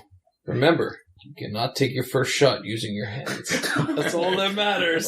Oh, no. Oh no! What monster have I created? Hey, I'm following tradition. But the Jack's like, oh god, no. the truth of the matter is, you do have to be back and ready for a patrol first thing in the morning. So if you remember how much time you have. Yeah, we have to get back by it goes back by 10. But we just got here. It was only 8. Took an hour, so 9 to get to this side. You just did this, so you probably got 45 minutes. If you wanna rush over and. I think we should rush over the party quick for half an hour, then hit the. I just need to find Laura. Yeah, we'll rush to the party he's help try to find Laura. Okay, so you rush over to the party, and there's a lot of people there. This is a bigger building than it. Obviously, it's tall, but it must have subterranean as well. Like it was a garrison for companies of soldiers plus this college of this officers' college, and so there's a lot of people, and it's the perfect time of the night where it's really starting to pick up, and people are telling us. And I went outside and they had put 2 scarecrows in with my squash. Oh my god, I laughed. And then they see you guys walk by and this stuff, and then there's someone else. Well, I assume the rest of the other green cloaks have to go back tonight too, right? I don't know. They're not your year. They're not. They might be off the grid. They might be allowed to stay out. Yeah, they might be off the grid. Who knows? They might say it's worth it to. We'll keep looking for them, but we're trying to keep track of time to be able to get back for the. Okay, and I'm saying it's pretty packed. You don't see them. The time's starting to get, but maybe if you were lucky. You gonna roll for it? Sure. Don't fail, because I have a feeling if you fail, we're gonna miss the boat. The green one will be the skill. Hmm? Yeah, you're like Feeling lucky tonight. I can't see her. And there's some guy going, oh yes, the ceremony was properly respectful. We got now that the new replica's into the thing, and as he's doing this thing, he's making a hand gesture of the globe of the monument, and as he's doing this, you can see just under his arm, the green cloak off in the distance, and so you scamper over, and it's 3 of them, the 3 of them, and they're having a good time. They got one's got some food, and another one's got some beverage of some sort, and they're talking with some of the locals. Some of them are the same age kids. Some of them are a bit, but so you can approach if you want. You can. Yeah, we'll obviously approach. Okay, so you've gone in. I'll go up to the big guy. Okay. They'll be like, "Hey guys, hey Keith, Xander, you made it, Laura." Yeah, and you made it. Okay. We don't have much time though. Yeah, do you guys have to go back tonight, or are you guys staying over this side? Oh, we're staying over on this side. Yeah, we got to go back before the last ferry. Can we have a drink before we take off? We certainly can. This boy he's brought. I've got something special though. Oh, because we were gonna have. They said, "Oh yeah, these are our friends here. They live here, and my buddy here, he works at Sewell Storage, so he gets." Do I recognize him? No, he's just. I never saw him in my travels, so he doesn't recognize me in my chaos. No, he doesn't recognize you. You don't recognize him. What were you guys gonna drink? Oh, he's got some ale here.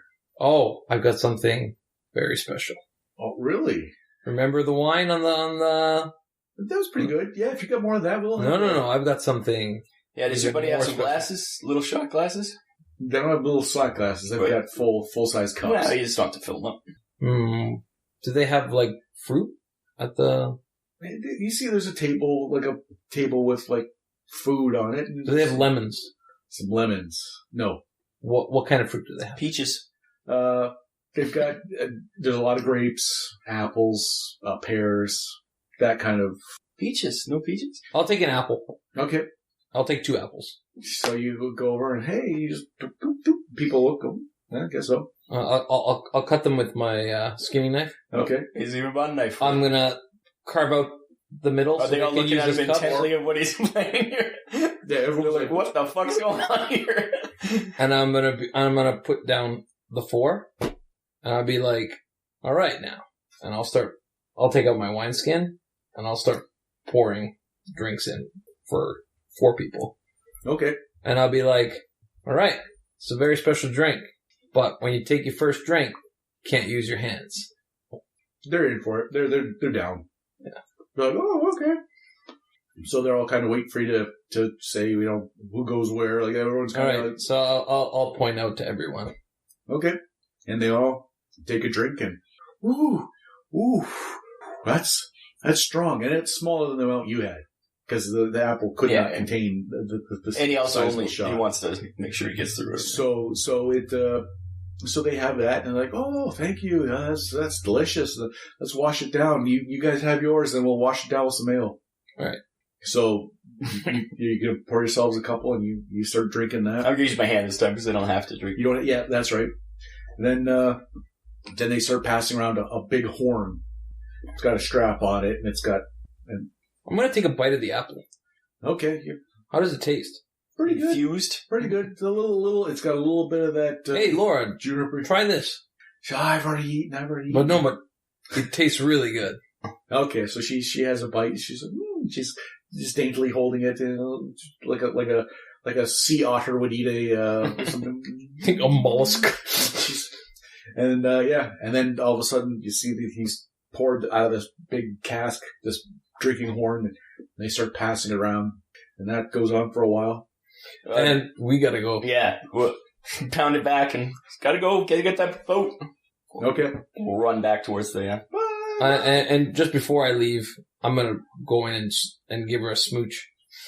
You trying for a smooch? Yes. Fate saying no, but maybe, just maybe. Please get a crit. Please. What do you mean, Fate saying no? It's fine. I got alcohol to blame. You're horrendous. Horrifying in many ways, and she is stupendous in many ways. Like there is a. I plan on failing anyway. Hey, I might wake up in the wellness center.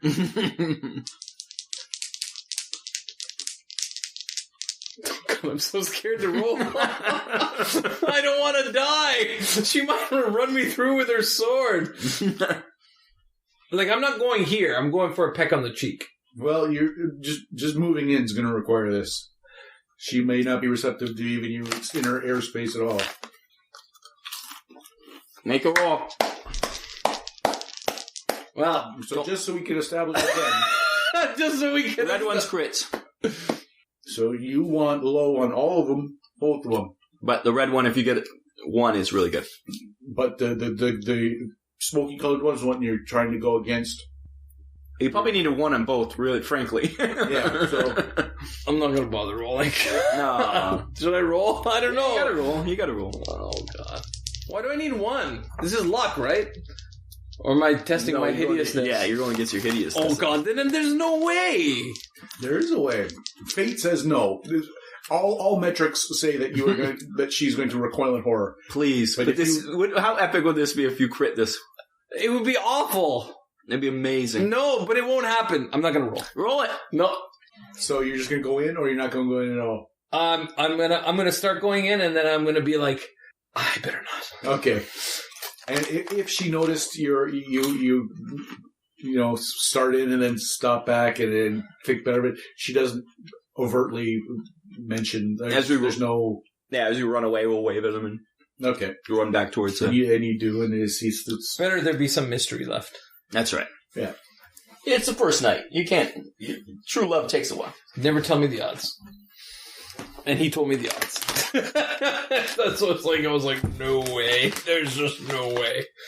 Yeah, it's only a 1 in 12 chance. That's not that bad. Don't do it. You rolled a 12. You would have spent the night in prison. She would have called you assault. Exactly. You would not have been going on patrol. In fact, you would have been on the punishment square for probably a couple nights stand. He assaulted me. I have knowledge, like I knew this was a bad idea when I was told the odds. He did. So yeah, we run back to the boat, hopefully get the last ferry back. You get on the last ferry back, and again, it's uneventful, but We'll stumble back into the barracks, hammered. It's starting to die down, the revelry and stuff, because it is getting dark, and it's been a long. This is a 2-day event. And this is the end of the second day. People have got big bellies full of meats. They feasted on all the just to show the gods that they know that they'll make it through the winter. That this harvest is going to be great no matter what. So then you make it back to the other side and head back to the barracks. You head back to the barracks for sleep. Yeah. Okay, and you are one of the last ones in. A lot of them, were smarter than us. They have not had the adventures you had, so they have not used the resources nor learned some of the stuff you have. Some of them are still like, oh well, all I know is this, and like we had fun. So you go to sleep. We were pretty drunk, I think. Time did pass. We sobered up a bit on the boat ride back. Yeah, you're not drunk, but you're feeling pretty good. But certainly you do have to wake up at dawn. You were at a penalty for really conducting anything other than revelry when you were out and about. Yeah, if we had tried to be anything but... It's a good thing we didn't try to get into combat. Yeah, that's right. We would have probably stabbed each other. Luckily, I didn't get to chop off the top of that bottle. Fuck, that would have been awful. Wine everywhere. I would have ended up in jail, I told you. That's when it feels wrong, it feels wrong. Yeah, you knew to put the dice down. Okay, so you wake up in the morning, you go to the mess, you get your breakfast. Are we feeling a little poor? No, you may be a little thirsty. They pour the pitcher of water, and then you're like, bring that back, just another round of water here. Hair of the dog? Mm-mm. I got some for our hike. So rather than the start of another training day, you're called before Nina Holmes, who she's the captain of the Wardens. You've met her. She's the no-nonsense Rain of Tarth type who doesn't fall into a pit for no reason. Who doesn't what, sorry? Fall into a pit for no reason. Okay. Not only does this mean you have been assigned your first mission, it also means you might escape another day of combat training under the stern gaze of Matthias the trainer, which... I find that is a bad thing. I'd rather do the combat training. You are to collect your gear and be in her office after breakfast. So you arrive. Yep, grab her. So this is a chance. You know how I said before, your kit out the way it's written on your guy is the way it's going to be. So if you want to bring stuff that's not written on them that you have, if you want to move some stuff around, if you want to, because now you've got a wineskin, you want to make sure that's on your... I'm going to fill up my water skin. There was one thing I wanted to do on the other side that it slipped my mind. Oh no. Because we were drunk. Because you were drunk. Yeah. Oh, that's terrible. You had love in your eyes and a belly full of gut rot. Last time that happens. No, probably not. Probably not. Probably not. Probably the first time. Well, someone has to live up to Dave's expectations. What did you want to get? I wanted to get cigars. Well, we were at the tobaccist. Yeah, but we didn't actually go there. No, we ran with the gin to the... I was like, I wanted to go to the tobaccist, and I was like, no, because I could have got some tobacco for our new family. Oh, yes. I was like, what the fuck are you talking? Yeah. It completely... My second mom. Yeah. It's like, those people, we ate their food for no reason? It was a side quest. I'll look for stuff for a scorpion just because you might pay us. So that's about it.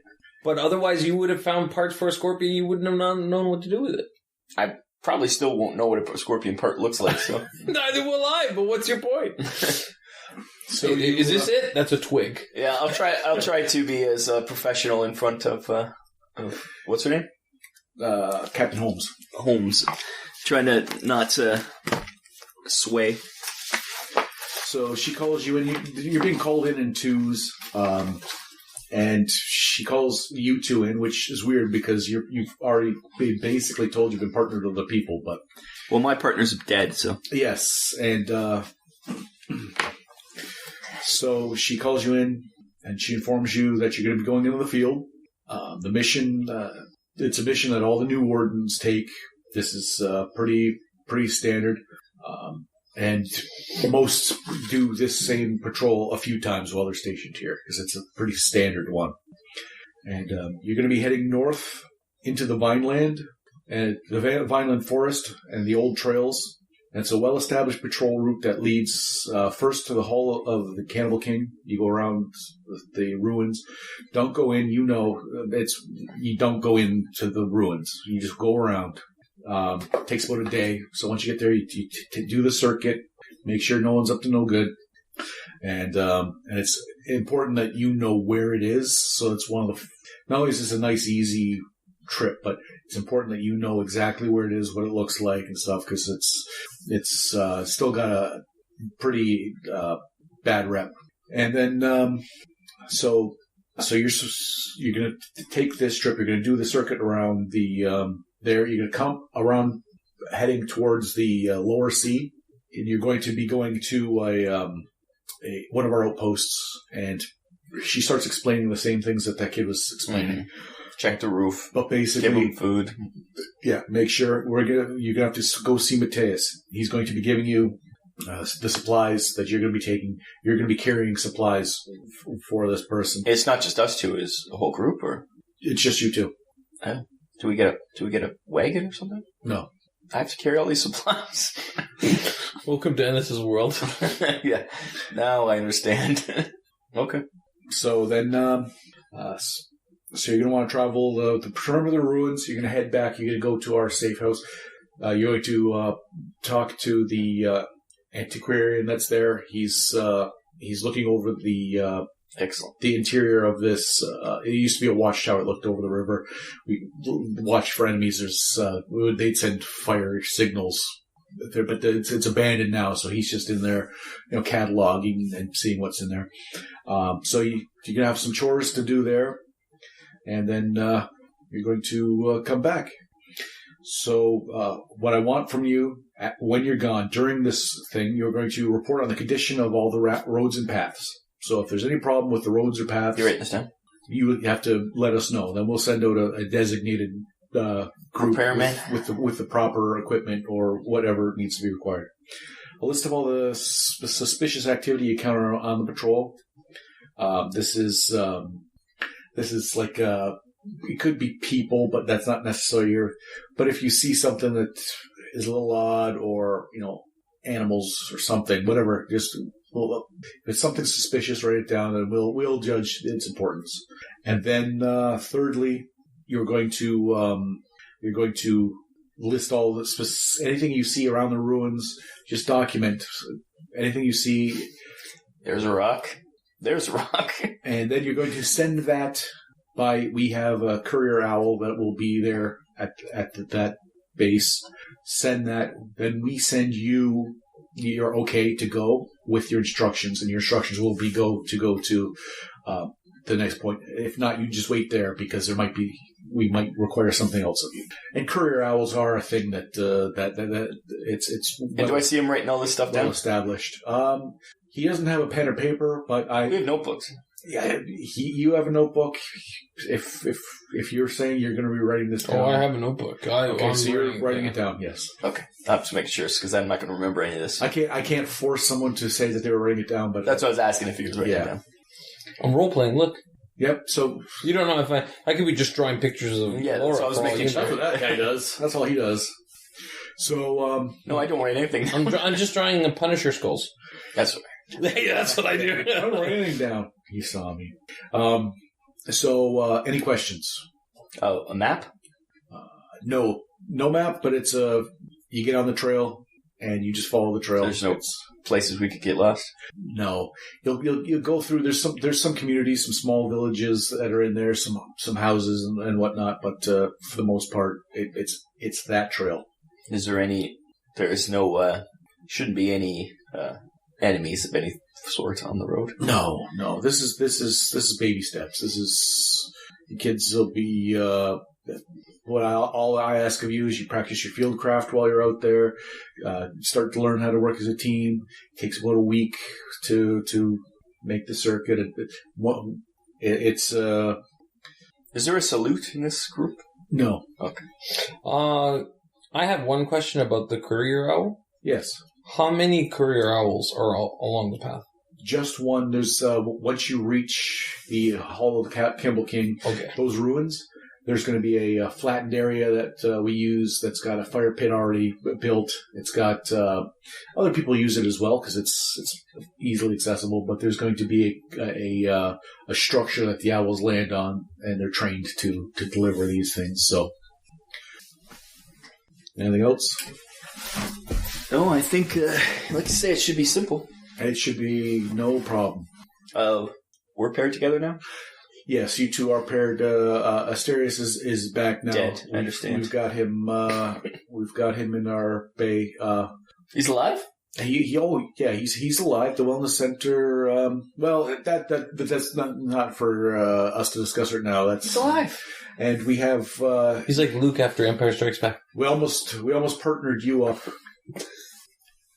We almost partnered you up with. We did temporarily partner you up with Bernhardt, but this is going to work out much better. Bernhardt put in a request, didn't he? We have decided that this is the this is the way this is going to go. So once I relieve you, you are to immediately go to see Mateus. He's going to sort you out with the supplies. We just walk? There are no horses or anything? Yes, just walk. Okay. Yep, we'll go. Thank you. Okay. I'll do a little clap my neat legs together and non-salute and walk out. Okay, so we'll head towards Mateus. Let me see here. Rock me, Mateus. Mateus. Mateus. So you go see him? I assume we know where he is. Yes, he's out doing. He's out with people. He's always training. He's pretty one note in that regard. That's what he loves to do. He's probably not going to be able to retire peacefully, not being able to be out there and training. So you get out to him, and he's like, "Okay, you're doing the North Run, North Patrol. Okay, yeah, I got the list. So you follow me." And as you're going, he goes, "So you're ready. You have some rations with you. You have make sure you have water before you go. There's a couple spots where you'll be able to fill up your canteens, but I trust you. I trust you to be able to do. You're both pretty competent. I like you're coming along with your swordsmanship, and it looks like you're gonna be able to. We need someone like you around to book smart." Anything else we should know? I can dodge. I know how to jump to the ground out of the way of fire. You can dodge a wrench. You can dodge a ball. It's true. Anything else we should know? Any tips? Yes. What might you need to know? Like I haven't done this patrol in probably pretty simple 30 years. Well, yeah. Anita said that when we come to the ruins, Captain Holmes said what? Captain Holmes said sorry. Captain Holmes, like really informal. Me and Anita. Well, we shared some gin. Captain Holmes said that when we come to the Hall of the Bandit Kings... Cannibal King. We wish it was only bandits. Yeah. The Hall of the Cannibal Kings, that we were to go into the ruins and report on whatever we find, and... No, you're not supposed to go into the ruins. No, she didn't say that. I trusted him to write this stuff down. That is not. That is the exact opposite. That is forbidden. We're not supposed to go in? That is forbidden. There's a trail that goes around the outside. We're supposed to find the place where the fire pit is. And you go around the perimeter. It's well marked, and you just make sure. So we're not supposed to go in. You do not. Oh, you might as well say I'm one of the ruins of Boromir. That is forbidden. You will be arrested. That is. Who's going to arrest me if there's no one out there to see me doing it? Well, once you come back with a case of the blight, which is what wiped out that city, and if you survive the blight, Sir, it's okay. I'll watch out for you. I could have swore she said go in. I trusted him to write it down, but he's like, I slightly remember what to do. He's like, you can see he's thinking, oh no, we made a mistake. I'm sending children to. It's all right, sir. You can trust us. Oh, my bad. It says do not go in. Sorry. He can't read his own writing. Yeah. Look, because of my my condition. Yes, you do have a condition. Okay. It's all right, sir. I know not to go in. And you know what? You guys, when I had to be low key and let you guys sort out the whole crystal shard debacle there, I couldn't do it because it would have made a big stink. You guys, I let you guys take care, and you did a good job. So. We proved our competency. For a moment there, I had some doubts, but so did I, sir. So did I. Now I'm thinking. So yeah, that should be it. Now, if you follow me, you're going to be on the second leg of the trip. You're going to be bringing some supplies to the Antiquian. So we didn't catch his name. No, his name's Bertrand, and he's going to be. He's going to be working in the old Vinebland Tower. Oh, what's he look like in case? It's only him and his assistant, so in that area. So it's but it's going to be some food.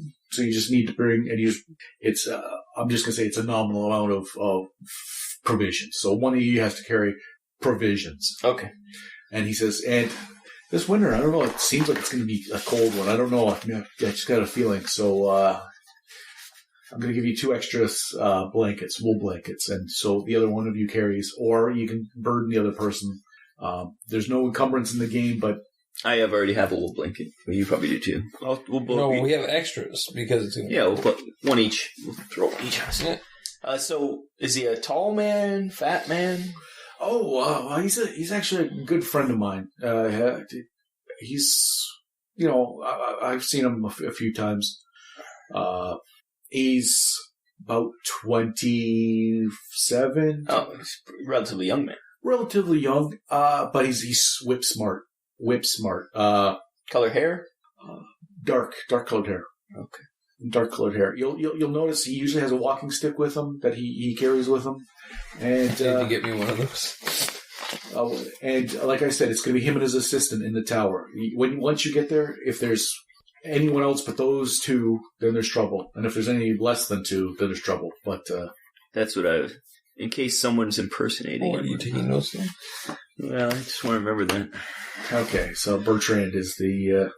Remember last time I didn't ask what someone looked like? I got into trouble, didn't I? Yes, now you are... Okay. And what was his name again? Bertrand. Yeah. And where's he from?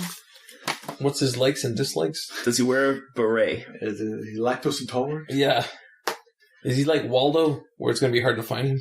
No, it shouldn't. Okay. Thank you, sir. But the first leg of this is just to go around, do the perimeter, and then wait for the messenger owl. Then we decide who's doing what next, if there's any actions that need to be taken. But just take these supplies with you. And the King's Road's the road we came in on? The road you came in on, yes. Yes.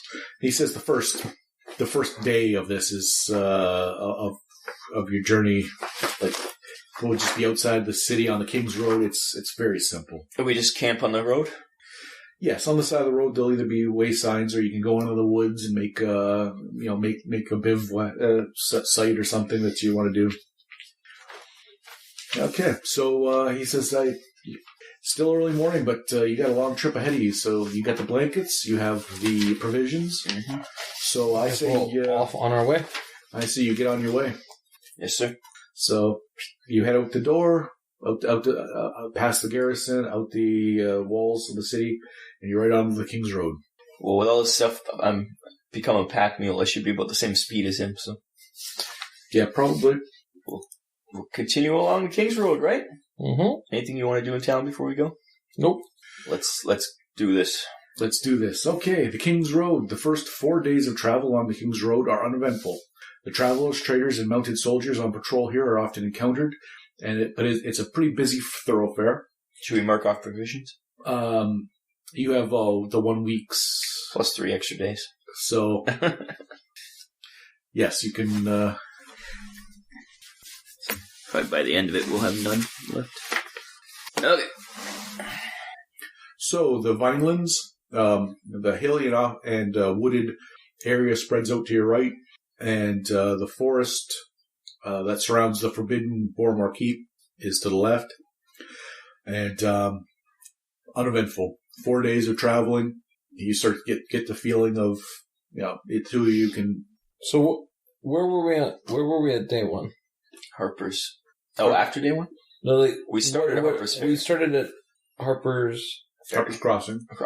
So Harper's Crossing to where? Down the King's Road until you find the path that goes north. It's got a sign to the. I keep calling him Carnivore King, but he's not. He's the Carnivore King. Carnivore King. And then day 2 was the northern path to where? The Hall of Campbell King. We're not there yet, though. No. What day are we on? Day 4. Day 4. It takes you 4 days to get to the path. So we're just. Oh, okay. I'm sorry.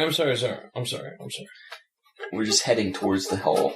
So what is the path that we're on for the fort? A big wide road with It's the King's Road. It's like the main highway. It's patrolled. It's very safe. We see probably people and there's a lot of people. caravans. And Travelers, traders, caravans, a lot of soldiers on horseback. we just blend in with the rest of them. And you're making good time because it's on the King's Road. You're just cruising. Yeah. So at the end of the 4th day. Yes. We find the Northern Passage.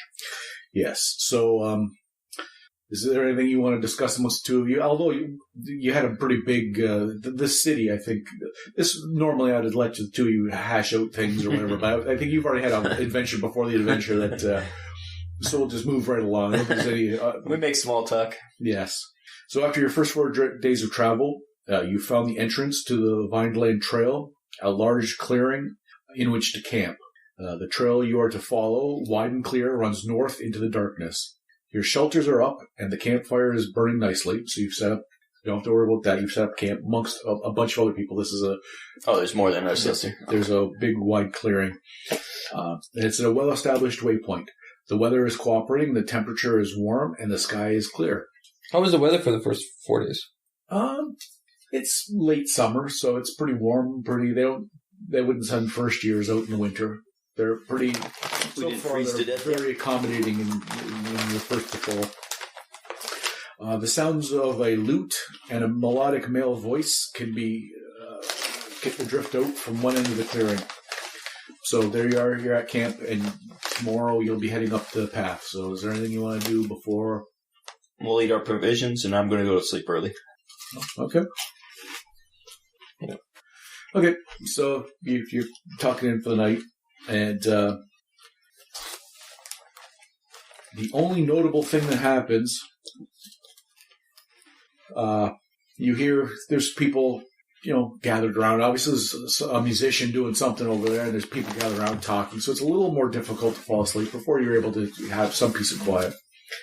And at some point, you can hear someone nearby you breaking camp. For some reason, it's very odd that at this time of night they start taking it, and they're hastily. I'll make sure the Ark stuff's all secure. Okay, yeah. So you peek out the tent, and you see a woman and an older man. They've got the tents and stuff, and they're skulking. They're not skulking. They're Leaving in the middle of the night. leaving in the middle of the night, and they're heading up the trail. North? Yes, Maybe they just want an early start. How close to daybreak is it? it's just night. Like it's now. People are still enjoying the company of others. We haven't actually got to bed yet, so because that their babies are ruckus. Yeah, they're heading out in the dark. Strange. Okay. Well, get some shut-eye. Okay. Wake up at dawn. So you wake up at dawn. The night is uneventful other than that one thing, and you're able to move on. Quick question. Usually when you say quick question. Yeah, quick question You usually actually followed say by a question. something that ends in a question mark. No. I'm writing something down before we move on. Okay. So, it was a couple? And, you said it. What? Since Rob peeked out the Yeah, tent, I'll tell him in the morning. Did you see those people leave like in the middle of the night?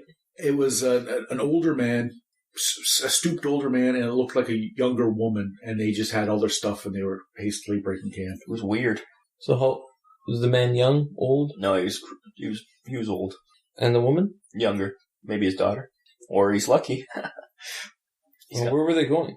north to our direction. That's why we should keep an eye out for these people. What were they carrying? Or I what can't. were They they didn't look like too much of a threat, so I can't say. It was pretty dark. You guys went to bed, so you didn't have a campfire But going. it was an and old man and a woman. Like, come And on. they were. Even you could beat up an old man and a woman, I think. I don't know. He's If I get lucky, maybe. I think we just got to keep an eye out. Maybe it's something to note anyway, so we should write it down for the report. I know. That's fine. You're studious, I know. Very good.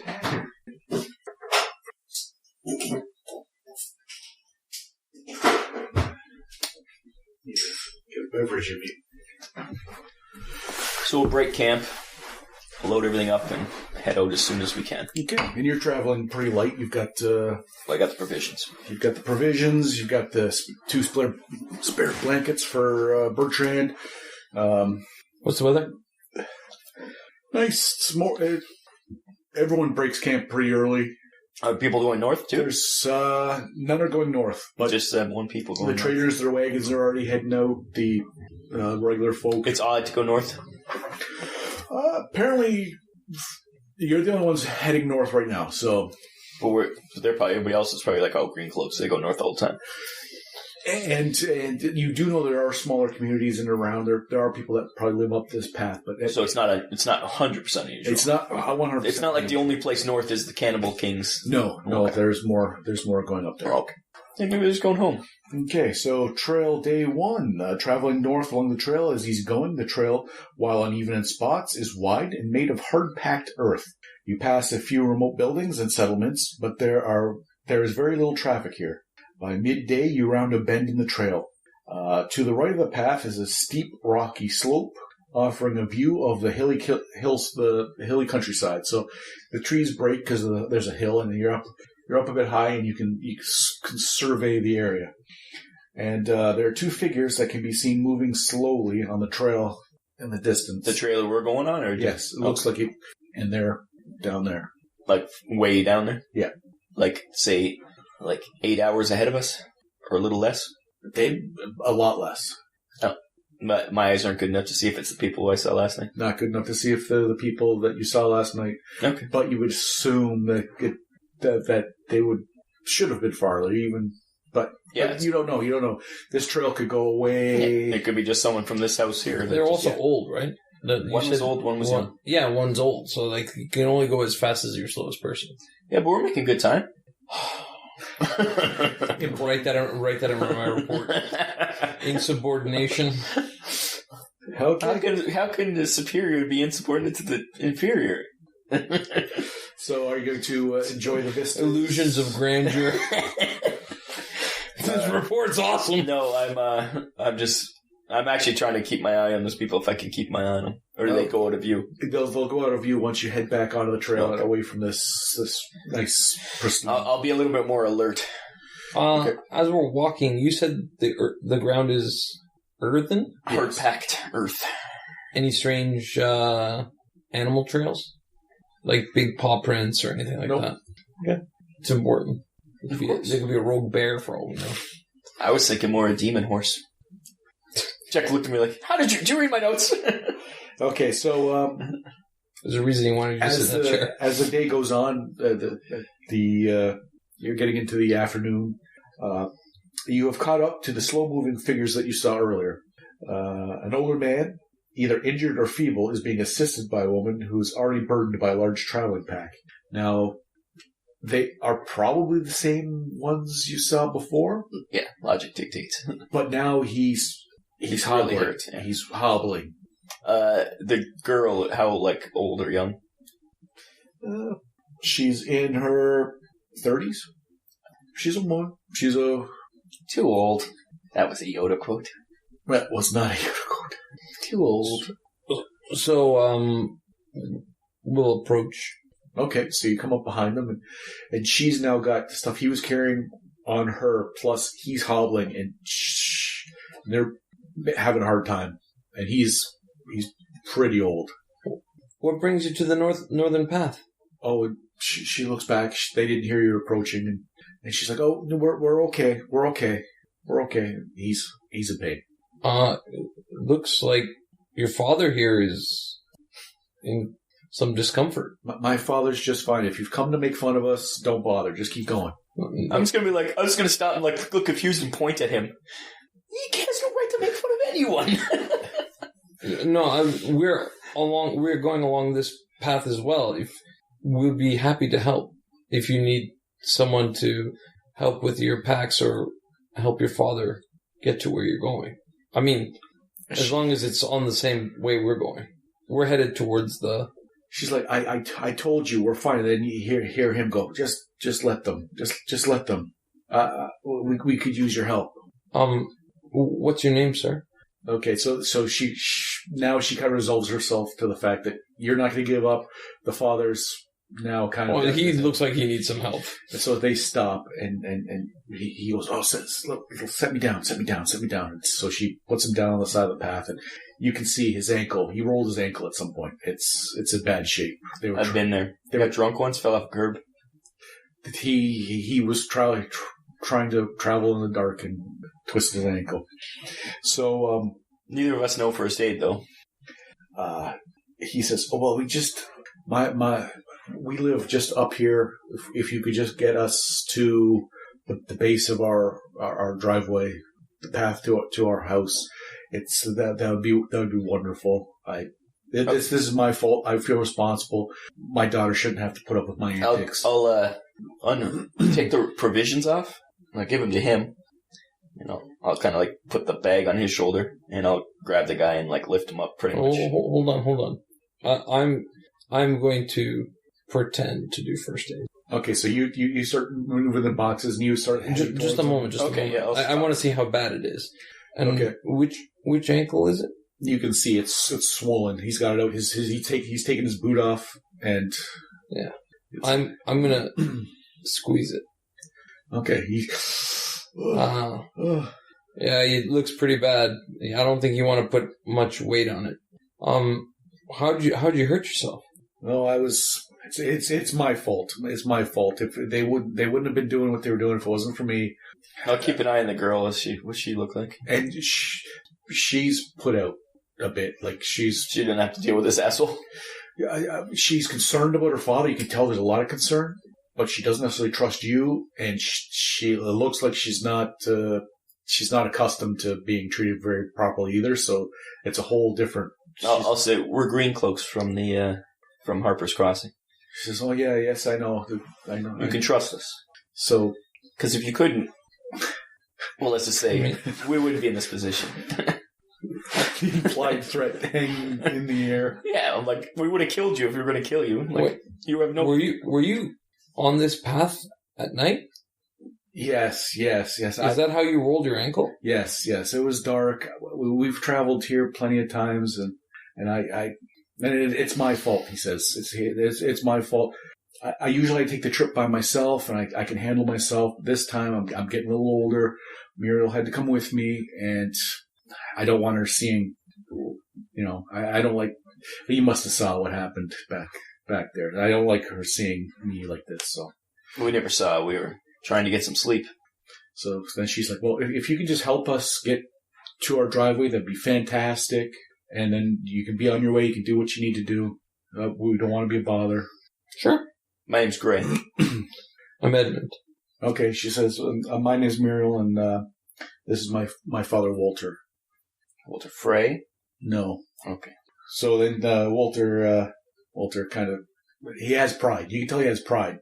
at first he was sullen and defeated because he thought, it was just, he didn't know how this was going to go, but he's just got to make his way up the hill. He just has to make his way up this hill, and so you start helping them along, and yeah, I'm gonna give him pretty much carry not hold, but just like pretty much hold him up. No. And you're going much faster because she was not able to do what you're able. Let his one leg be off the ground. I'm gonna sidle up next to Muriel. Okay, and you were so close to home. I don't understand why you guys left in the middle of the night. I mean, I understand that this area is pretty safe, but still, walking in the path in the middle of the night isn't. She kind of holds you back a little bit and slows the pace a bit, and then you two just move forward. I'll keep going. Yep. And she goes, "My father. I don't know if you've heard of him. If you're from the area, he was a knight of a lot of renown, and he was disgraced." And we made the mistake of someone recognized us back at the landing, and then the bard started singing us songs, and we have a hard time now. He's been vilified unfairly. It's a story that I know like the back of my hand, but he doesn't like to tell about his disgrace. But so they were pretty rough, and he plays it off. Usually I can't get into the details. That's for him to say if he decides to say. But we decided to break camp was better than he didn't want me to see him being mocked and ridiculed. Oh, what's your family name? Stone. So your father is Walter Stone? Yes. But we met Stones. That's your family you've adopted. That's their Stones. Do you have family in Harper's Crossing? No. Okay. Mitchell Stone. Yeah, we met a nice couple, Mitchell and Daria Stone. Stone's pretty common. It might be. Oh, okay. We're just curious. So. Okay. I'm just making like small talk, just try to keep his mind off the pain as we go up just ask him how long he's lived here. Okay. And he starts saying, well, what's... Since I have no idea about this whole disgrace thing, I might stumble into something by mistake. He starts off with, I just live up here. We stay away from people. It's nice. I got a lot of room. I can hunt. I can do whatever, but I'm getting old, and I feel bad for my daughter because she's kind of stuck caring for me. And, because normally I go and explore the Bormore Keep. I know it's illegal to do, but when I... Not the caverns of the... the Cannibal King? No, I have nothing to do there. I heard there's a blight. Is that true? That's the rumor that the whole village that was up there was diseased as a plague. The wrath of the god of death just flattened everyone in the village. Every living thing was killed in that village within hours. But he says, "Yeah, I don't want to get into details. It's a story. I was I didn't ask. It keeps going on. But I found myself in Bormore Keep through a very odd sort of circumstances, and I keep trying to find my way back because that's how I'm going to prove that I'm innocent." Innocent of what? Well, desertion. Yeah, that's all right. Could have been worse. No. There's nothing worse than desertion. No. For a knight, that would be pretty. I don't know he's a knight. For all I know, other than murdering your king. For me, it was more like, it's not touching kids or anything. It's all good. No, but for military, desertion is like... Well, I'm just here to learn some skills. I don't know. I'm pretty sure there's something higher than desertion, but there's not. There's a lot lower than desertion. No. So he says, "Yeah, desertion doesn't get you on the punishment square." I don't know how I ended up there, and I don't know how, but I keep trying to find how I got there so that I can go back. Like magically brought there? Yes. Like teleported, or more like siren song? I was being held captive by pirates. I escaped. I went into... Sounds like an awesome book. I escaped. I found myself into a treasure hoard. I was hiding. Next thing I woke up unconscious, thousands of kilometers away. Like, And they thought you ran away, but you actually... I'd been held prisoner on this island for... And there was no proof. I had no proof. I literally had I was wearing palm fronds and had a sack of coconuts with me that I collected so that when I made my escape, I could survive on my own until... But they never accepted your explanation? I was found on the other side of the country with a sack of coconuts. Now they call me the Coconut Knight. I was supposed to be not that creative. I was supposed to be leading a I would have called you the Coconut Knight. Well, they're not that creative.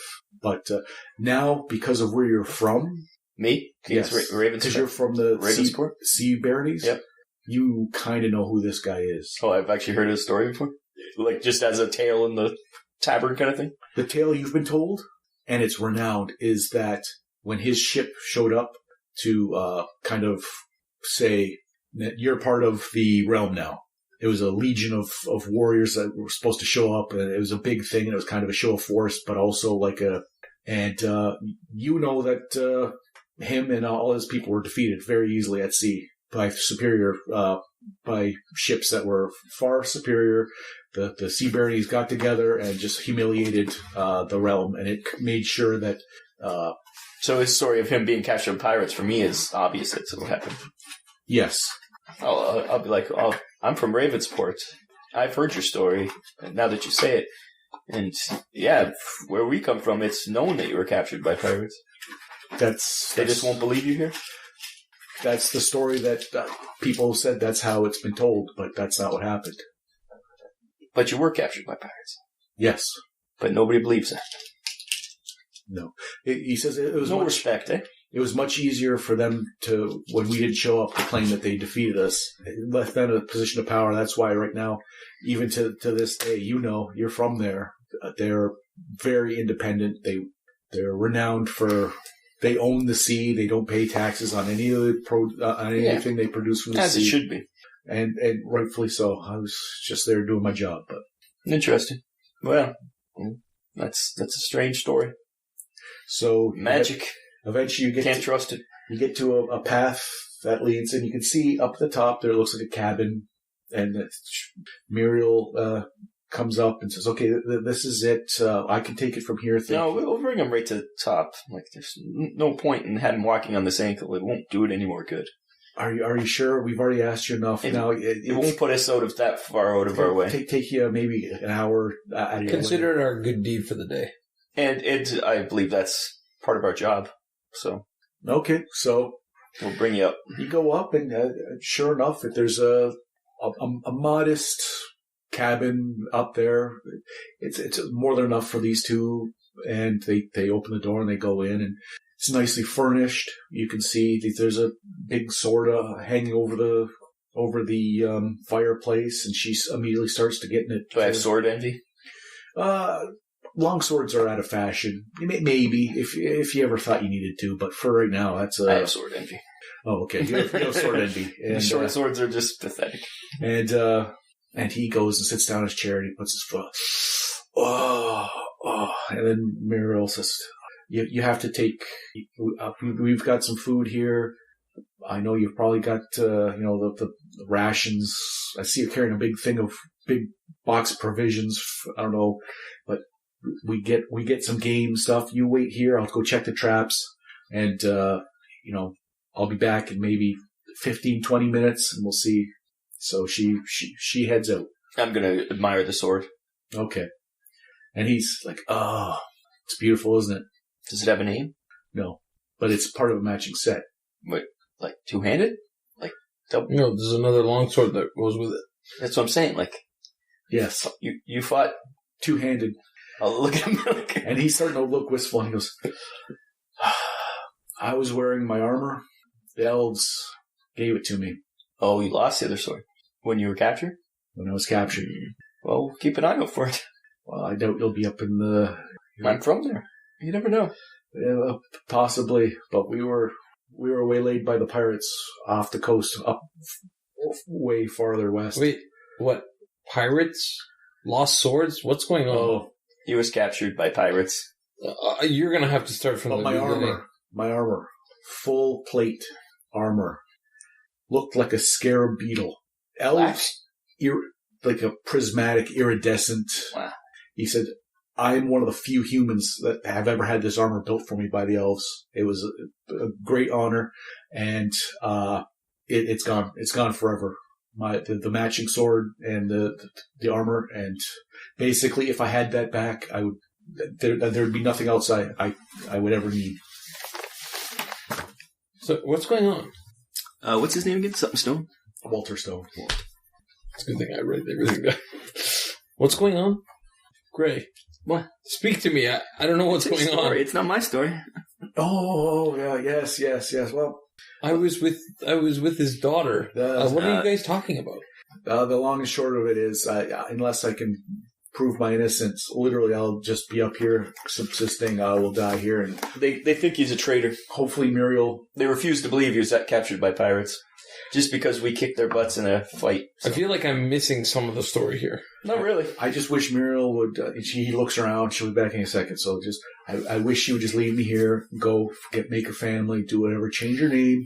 She doesn't need to be burdened with my curse. That doesn't have to be like that. So She's just too loyal. she's very loyal. She's very good to me. And the trip I make to the keep, all I remember is I woke up. He goes to Boromir Keep to see if he can find how he got there. He teleported about 2,000 miles. Well, there's a part of the story I didn't know. I wake Didn't think up. it was that important. I wake up. I went out a door, but I was still dazed, and that door closed behind me, and there wasn't a door there anymore. I kind of remember what the wall looked like. I kind of remember the area I was in. I've gone back. Does this sound familiar to you in any way? You've read a lot of books. I've never been to Boromir Keep.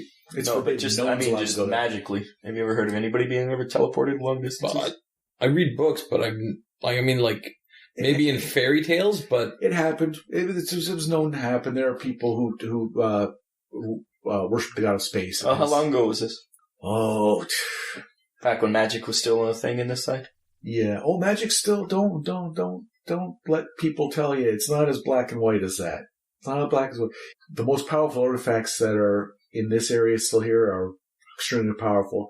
You have to go way farther before there's a lot of people that are worried, but it's not as bad as you think. can you sense magical auras? Me, I don't have a gift. What kind of question is that? Nobody can sense magical auras. No, like sense. Like, well, I mean, My character doesn't believe that. No, the two of them are looking at you like, no. well, I mean, like, what makes your swords and your armor, the swords and the armor, special? Look at it! It's beautiful! No, other than the fine craftsmanship. That's all you need. That I've cut down the enemies of the Boromir family for. What, do you for think if you 20 touch a years. sword you'll feel magic on it or something? I don't know. I was going to ask if I could handle the sword to see. That's pretty private to handle this sword. Ah! So then Muriel comes in and she's like, oh, okay, yes, yeah. She's got a couple rabbits. She said, well, we've been gone for a couple days, so I don't know how fresh they are, but I'm gonna skin them, whatever. How much time do you have? I just want to say thank you, send you along with the... Oh, we'll be fine. Please, no, you don't have to skin it or anything. He's an expert skinner. Okay. So she goes, thank you very much. I got to tend to my dad. He's, I'll take the rabbit, but you're Do gonna you have any fresh vegetables? fresh vegetables. No, not right now. I'll have to go. Any potatoes? Rabbit Okay, stew. She pretty good. looks. She goes. Oh, let me see. And yes, she has some potatoes. If you could spare like Yes, 2 or 3. It's the least we could do. We'd have been a day trying to make that trip, and my dad is not. He's not getting any younger. Okay. Quick question about the sword. Yes. Not asking him, just looking at the sword. The blade itself, does it have any markings on it? Is it a different coloring? The scabbard, the pommel. Like, I want to etch this in my mind so that if I see something that looks exactly alike, it may be the missing sword. And yes, the blade is fine, like metal. You would think it's hanging over a fireplace, whatever. There's no tarnish, rust. There's no anything, and it's got a very distinct handle, pommel, the hilt. It's got a very distinct. You would, if you saw it again, you would. Okay, mental note. Mental note. Yeah. No, nod to him and thank you for the rabbit. Oh, no problem. She says thank you, and she leads you out the door, and then she bids adieu, and you can... I'll yell to Walter, "We'll find your sword." Okay, well, whatever, you yell it, but he's in the house, and so... Well, as I was walking out the door. Whatever, you don't see any, like, hey, thumbs up or anything, but... His ankle hurts. Yeah, he's tired. They walked all night. Yep. We'll head back down towards the road we're supposed to be on. Okay. At least we got a free rabbit out of it. So Still gotta now, skin it. An hour's work. That's not bad. that's not bad. So, It beats eating I'll take the fucking provisions rations. back from him. I'll carry the provisions again. okay, yes. So you redistribute the provisions. And so 2 days go by. Oh, hold on. That was fast. You go up. Did you write down that we met? Yeah, I meant that we met Strange. Walter Stone the coconut night. He was cray-cray, and he claimed he No, could no, no. teleport 1,000 miles. Proclaimed innocence. Maybe he's crazy. Maybe he's not. I assume he's crazy. So I just try not to be... I'm on a try not to be mean to old people kick. that's probably good. Stop snowing. So you set up It camp. took a lot to resist just grabbing that sword and chopping him in half, though. If we're just talking inside my own head. Inside your own head. For a sword, though, you could probably buy a sword. You wouldn't know how to use it. I have one guild. I can't buy a sword. You need someone to train you, which he may. So you set up camp just outside, beside the trail, just outside of your destination. It's a well-established rest area used by the wardens that patrol. So sorry. So We're at the... day 1 to 4 were on the King's Road. Yes, Day 5 we met. and 6. And then we took... Now it's day 7. We're at the... This ends day 6. And we're at the base. You're at the base. There's a bird. You're in a well-established rest area used by the wardens that patrol position, and it offers an elevated view of the ruins below in daylight. So it's getting a little dark, so you can see where it is. You can see Does anything seem familiar to me? it. No. No. Because this is the Hall of the Cannibal King. Yes, this whole area is called the Hall of the Cannibal King because of the building that was called the Hall of the Cannibal King. You can see from because it's pretty big, and the rest of it is now just ruins. And no one really talks about what the name of the place used to be. It used to be a city or a village or something. They It just got, yeah. And they call it the Hall. It's like Myanmar. Are we getting political now? No. It used to be called Burma. Yeah, it used to be called Burma. Yeah, they just named I it. think it's Istanbul and Constantinople. Yeah, but it's the same thing. Yeah. Because, old New York was once called New Amsterdam. So anyways, so it's evening, however, so you can only see the vague outlines. You've built your fire, and it's keeping the encroaching darkness at bay. And you tend to your shelters, which you've already put up, so you're just making sure everything's set up, basically. And as you're tending to the shelters, you're alerted to some sounds that are coming down the path, and you can hear there's something going on. Is there like poles or like where we are? It's like a ruin, right? No, this is like a flattened campsite. Is there trees? It's all surrounded by trees. I'm gonna go to grab my sword out and go to hide behind one of the trees. Okay, so you I'm skinning the rabbit. just stay there and He's skin the bait. rabbit, and the sound seems to be heading straight towards your camp. So he's skinning the rabbit. It's people coming down the path. You can hear it, and eventually coming into view are 4 wardens out on patrol. Oh, green clothes? They were sent around the other way. Possibly they're making their trip Okay, around. I'll sheathe my sword and come out then. Okay. And they're like, "Whoa, hey, we're staying here tonight." You scared us. Oh, sorry about that. I was joking. Oh, I thought Ralph was making enough noise to wake the dead. There's no way we were going to scare anyone. We've never met these guys before? No, you've seen them around, but would you like to join us for some rabbit stew? why? Yes, we would. We were just gonna put up camp, but you've already Pull up some dirt. You got a fire here. If you're already working on it, sure. Any you handy with a skinning knife? Yes. Handle. Okay, so one of them sits down. There's 4 of them. I'll get out the pot and start stirring in the vegetables and seasonings. Oh, And the potatoes. Potatoes in there. Oh Okay. yeah, it's got to be hearty. So you've Anything happening on patrol? addressed them. No, they say no. We got sent up in the opposite direction. They're second years, and Do we get their names? yes, they eventually introduce themselves through the conversation. There's Max, Albert, Ralph, and Ray. My name's Gray. This is, what's your name? Edmund. Max, Albert. Max, Albert, Ralph, and Gray. Oh, another Gray. No, you said Gray. Oh, Ray. I was going to be like, there's two Grays. Coincidence. How dare you steal my name? So they're That's a good name. you have a pleasant evening. You have your little talk. Nothing happened on their patrol up. So Know anything about the old ruins here? a little bit. We've done the patrol a couple times. Ralph says, and he's Nothing new or exciting? no, and he's got a piece of paper in his hand. And I've done this patrol before. Okay. Isn't there supposed to be an owl? Yeah, it's there's a pole just in the forest line there. When they're trained to come, they'll drop off. We'll know when it comes. Yeah, you'll see it. There's not one just hanging out here just at any time. They'll send it.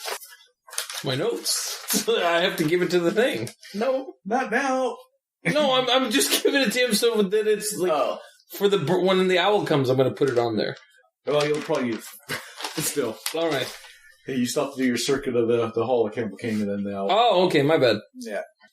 That's what you're giving to them. Yeah, so I was like, He's got a complex. Send word. I like writing. ignore him. I like words. Okay, so He's a good cook. And he finds ways to procure alcohol. That's the only reason I keep him around. this stew is delightful. You have your evening, unless you want to address any questions or. I don't feel any bad vibes come from these boys. No. Okay. I'll take out my wineskin. Okay. I'll be like, would you gentlemen like to partake? Would you like to play a game? And it is late, but they're like, yeah, we still have another. We got another 7 days to. Yeah, it doesn't hurt. Yeah, so the two of them are like, yeah, I'll take a little bit. Just take a little bit. Don't take a big swig. This stuff's really strong. It's not wine. So they ooh, this is. Well, that's got some kick to it. It does. And the second one's like, oh, come on. And he takes it and goes, ooh, it's delicious. And he goes back for a little second. It's like, easy now, easy there. that is pretty good. Pass the Dutchie. So then he passes it back to you and thank you and whatever. So other than some camaraderie, the evening goes uneventfully. It's good to see other people. In the morning, We just saw the people like 2 seconds ago. Those weren't people. Oh, okay. in the morning, Ralph says, "Oh, he says thanks for the hospitality last night. Walking into camp, we think we have to get firewood. We have to get this. And we would have been hours just trying to set up. That was nice. That was fantastic. I just want to go on my way and say thanks. Well, green cloaks got to stick together. Yeah. That's right. Just remember, pay it forward. Oh yeah, oh yeah. Or pay it back. I think that's more important. No, pay it forward. So then he says, I'm just going to, we're going to be leaving soon. And then he goes and he sits by the edge where the overlooking thing. He's just looking over the ruins very intently. I'll go up next to him, do this similar thing. Okay. That's our job, right? Yes. See if there's any. I'll be like, see anything? And it's just, the view of the ruins in the morning shows a small number of widely scattered objects recognizable as buildings sticking out of the brush. It's like the skeleton. It's pretty overgrown now after 200 years. It's a wide plain of just knee-high grass. I guess this is like a grassland naturally. But there's just like... It was 200 years ago, it's short. Yes. So most of it, you can see some stone foundations and you can see some timber sticking out of the ground. Some of the sturdiest of the structures still are standing where you can see there's a recognizable roof way down in the distance. And I'll ask Ralph if he's been in there. In there? No. Then he gets out his piece of paper and starts. Okay. He says, no, we don't go in. You can't go in. That's. I'm going to try to see what the paper is. And he's been drawing a map. Quite nice. And he's like, everything looks the same. Okay. Well, we never were given a map. Yeah. So this is at the area. Their second years, they might be doing like cartography or something like that. They're not doing this. No, I know. No. So then he's like, no, everything looks not much has changed. This is my fourth through here. First time coming around this way. They never, nothing ever changes. No. Tomorrow, today when you head out, there's a path. You can see it. It goes around a wide berth of the ruins. It's not like the path coming up here. It's a little tighter, but that's where you guys came from? No, we weren't supposed to do the circuit. You guys are. You came from the main trail? Yeah, we're just doing the main trail and around. Yep, we'll walk around there today. And then should be able to get it around in one day. It takes all day, but you can get it in one day. Good. As long as you got Dalian, you can do it. Any other tips? Try not to get too bored. That is the difficulty. That is the difficulty. That's why I was looking forward to some action. You guys came up. No. Even up here, there's not much going on in this general area. Yeah, it seems pretty dead. Well, let's get on with our patrol then.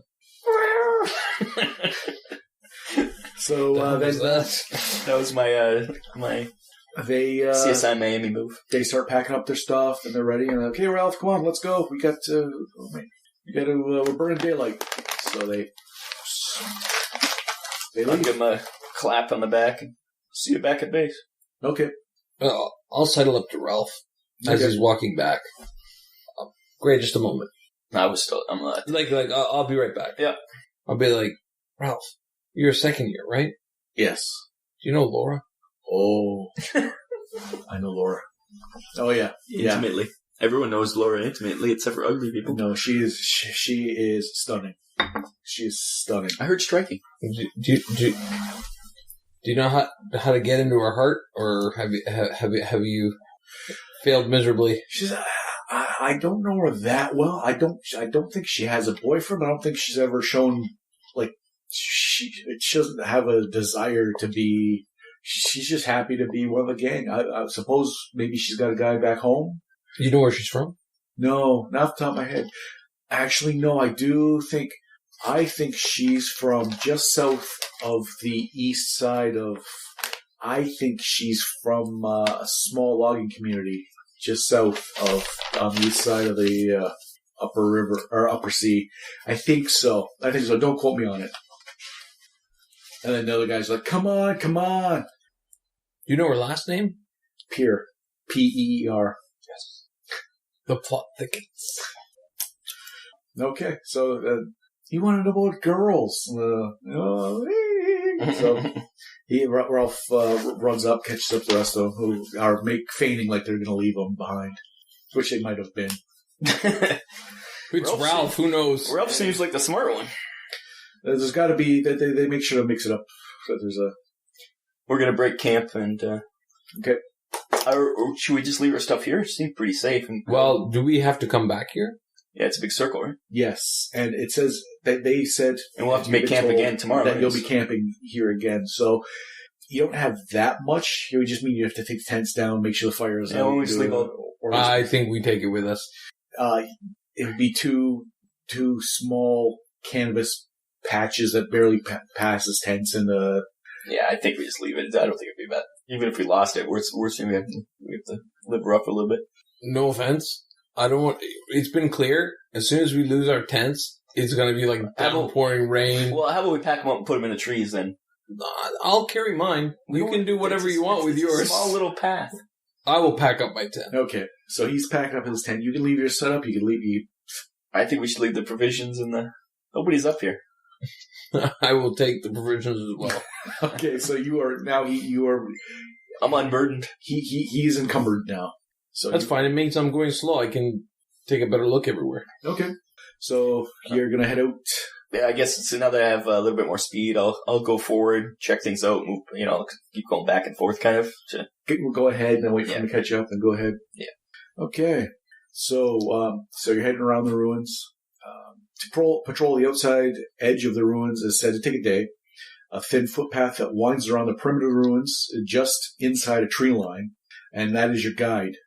The view from here offers somewhat unobstructed view of the dilapidated wood frames that poke up like skeletal ribs from the stone foundations. By mid-morning, the trail takes you close to a massive stone temple. It's large holes in the roof and can be seen. So there's the roof still there. So you can see some large holes. It's a giant building, but you can still see in the roof there's some holes. And there's a lot of stained glass you can see from this distance. And in the uppermost windows. And nothing else of note can be seen from this distance. And the beginning of a cobblestone road, heavily overgrown and heaved up, heads past that big building and heads into the ruins. So at one point, there was an old road. Well, at the time, it was probably a busy thoroughfare. Now it's just how close are we to this temple? It's hard to really gather. Like pretty far. It's pretty far. This path doesn't take you real close to. Can't see any details. You can see that in the roof, there's a couple holes you can see, and there's stained glass windows. But we can't see what's on the stained glass? No. You only know it's stained glass because there's glinting of light in this. You should mark this stuff down. More. It's part of our report. We're supposed to see what we see. No, we're supposed to report anything that seems suspicious. Yeah. I.e., nothing to report yet. In my mind, we don't know they're just ruins. Like, if all of a sudden I see, like, a 3-headed monster, like, start lurking through the shadows, I might be like, weird creature. Okay, we'll just keep seeing if there's any movement in this city. Grass, occasional bird. He's dead. Yeah. Okay, so it is midday and the sun is shining brightly overhead. You are just north of a tall stone tower. From a distance, it's difficult to determine much about it, other than a section that has crumbled away near the top. As it falls down. Did it sound like that? Yes. That I can report. The cobblestone road leading to the south, so it looks like there might have been a crossroads, is in rough shape, but it's more passable. It could even function as a road. The other one was all heaved up, destroyed. This one looks... But no activity. Basically, no. Grass has not been stomped down anywhere. Currently 2 white-tailed deer, one fairly small, are in the distance down the road. In the city? In the city. It's like they live through the blight. Well, let's keep going. Yeah, I guess so. Nothing to report. Yeah. Ahead of you, far in the distance, a creepy green light appears briefly, then is gone. You see it like a... I don't put my hand on my sword. Okay. Is that something to report? What'd you see? Creepy green light? Did I see it? Yeah. Where is this now? On the trail or in the city? On the trail. They'll be a little bit more cautious approaching that area. And from the green light is a slender figure, slender and distinctly female, has kind of stepped out of the light, or the light was her, and she stands at the edge of the path looking towards the ruins. Like, how close are we to her? Quite a distance. Human? Enough that you can see it's a female. But not so close. Distinct. I'm going to creep up. Human? Humanoid. I'm going to creep up. No, I'm asking you specifically if it's human or not. Well, we don't know. We're pretty far away. Okay. Well, I guess we'll... I'm going to creep up, like, stealthily. Not sword drawn, but, like, creeping, you know? So you're... I'm a creeper. You're creeping. She pays you no mind, and you get quite close. You can see details? Yes. She's female? Human? She is young, a little older than you, maybe early 20s, late teens, by her appearance anyways. She's petite and quite beautiful. The air around her smells sweetly of like autumn. It smells like autumn. And her breath, you can see her breath, and it's smoky like it's winter. Like there's no... I'm just gonna... Like, is he right next to me? I'm just gonna whisper in his ear. Ghost. So, and in her hand, she clutches a bouquet of maple and oak leaves that are in they've turned color already. Yeah, but is that greeny glow too, or is that real? The glow's gone. Oh, she looks real now. So what is the... She's got a bouquet? Yes. of oak and maple leaves. And she does, like, if she hasn't seen us, and it's not like we're super stealthy enough that she would have seen us if she cared. She's not paying you any attention, so if she does or doesn't notice you, you're not worthy or not. I'm gonna stand up. Okay, you stop crouching. Yeah. Yep. I'm just I'll still have my hand on my sword, but not. And I'll say, ma'am. Okay. The first ma'am, and she doesn't even. She's just looking wistfully over the ruins. And I'll take a step towards her. Okay, and now that you're this close, and the way the ruins in front of her, that's not exactly what she sees. You can tell she's looking at stuff that is now just a grassland. Yeah.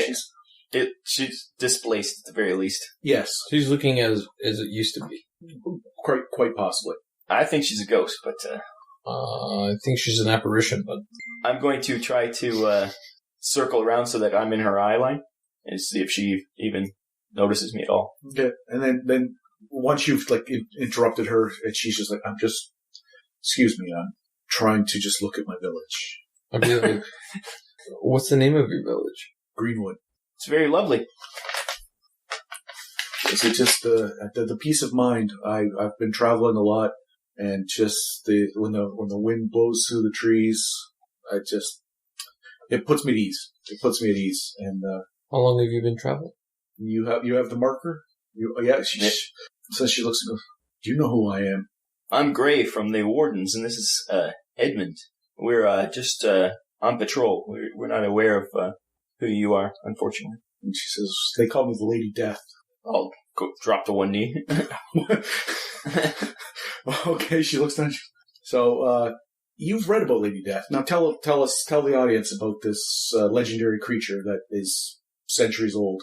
Oh, basically, the Lady of Death lingers where there have been great massacres or battles to look over the fallen and to make sure that if any have not yet paid their price to go to the, Death's Garden or whatever it is, whatever their heaven is, once they've passed, then she picks up the stragglers. So she comes to visit every once in a while. But she's not the actual god of death? No, she's more of a representative? Like Silver Surfer? Or like a Valkyrie? Yeah, like Silver Surfer. A herald? Yeah. I don't know what they're called. Like an avatar? Yeah. So that's what you say? She said, "Do you know me?" And you say, "Yes, this is..." Okay. Does she go, "You know nothing, Edmund Mallory"? No. Oh, damn it! I want to be Jon Snow! I think that is a fantastic backstory, and I'm going to give you 4 progress points. Damn it. And pass the thing over to... I was hoping for 5. Yeah, that is her backstory to a T. Is it really? Or did you say I liked it better than mine, so I'm running with it? And so you're like, "Oh, she goes, that is correct, and I've come for someone." I'm just keeping my head bowed in reverence. Okay. And she says, "I'm looking for a great knight. I'm looking for Sir Walter Stone, and I'm going to meet him on the field of battle, and I'm going to take him like he should have been taken before." And I'll stand up. I can take him. Take you to him. But I don't think he's paid his price yet. Well, we shall see. We shall see. I have to test myself against him. I've traveled a long way. It's been years of trying to find people of his caliber, and I'm going to duel with him, and one of us will not walk away. Well, I can tell you who's going to win if you do that duel today. It will be you. He's injured. He's injured, and old. And he does not have his... I've heard he's one of the most skilled swordsmen in the land. How is that possible? An injury would not stop him. Well, he's also very old. And at this, she's kind of incredulous. At first, her face is like, "No, that's not possible." But then it's evident on her face that sometimes time passes differently for her. She knows, and she doesn't know exactly how things are. She was amped for a battle against one of the greatest knights in the realm. Yeah, it wouldn't be much of a fight. And you've said that, and now she's like, that is possible. I can tell you that he would give you the fight you're looking for if he were to have his matching sword and plate armor. But he's an old man. But I'm sure that he would like to redeem himself. Yeah, it would be. He would probably. He would probably be a match for my friend and I and our whole platoon. I don't even think we'd get it. I don't even think we'd cut him. He'd just mow us down like so much wheat during the harvest. But he needs what? He's missing his sword and armor that he lost. It's black scarab elven armor and a matching sword to the one in his home. We may know where to get it to help both of you, but we don't know where it is. She says, it sounds like I'm too late. Yes. I'm sure there's other worthy foes. Then I must look further. But before you go, our god, where is she? Death? Imprisoned. Where? Well, down south, after the War of the Gods. I plan to get her out. I plan to kill him. Kill the person who? If I find the God of Death, that would be the greatest battle. I'm confused now. Well, you've got the sword now. you're playing with fire. So then she says, let me just be on your way. I'm just going to listen.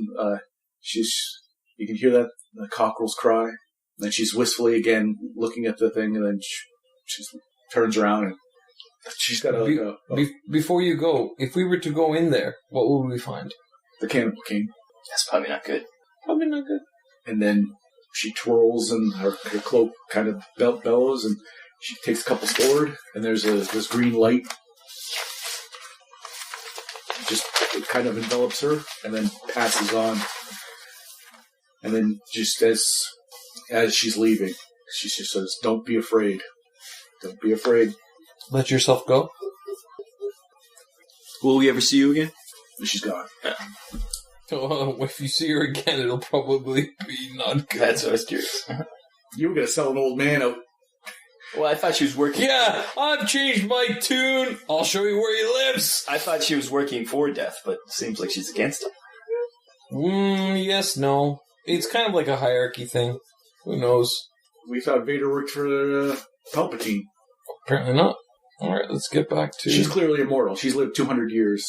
Yeah. Fighting worthy foes for some reason. So. And she hasn't met her match, so... She hasn't met her match yet. Not yet. Well, you better start training. Alright. Okay, so, Did you mark all that down? No, I erased it and put nothing to report.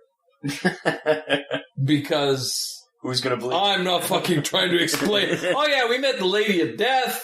She was really nice. She had a lovely bouquet. She was here to kill the Coconut Knight.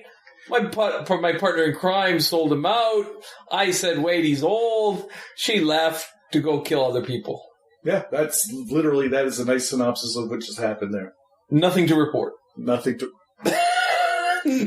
report. Okay, so... but we have it written down. What we saw. But that's our notes.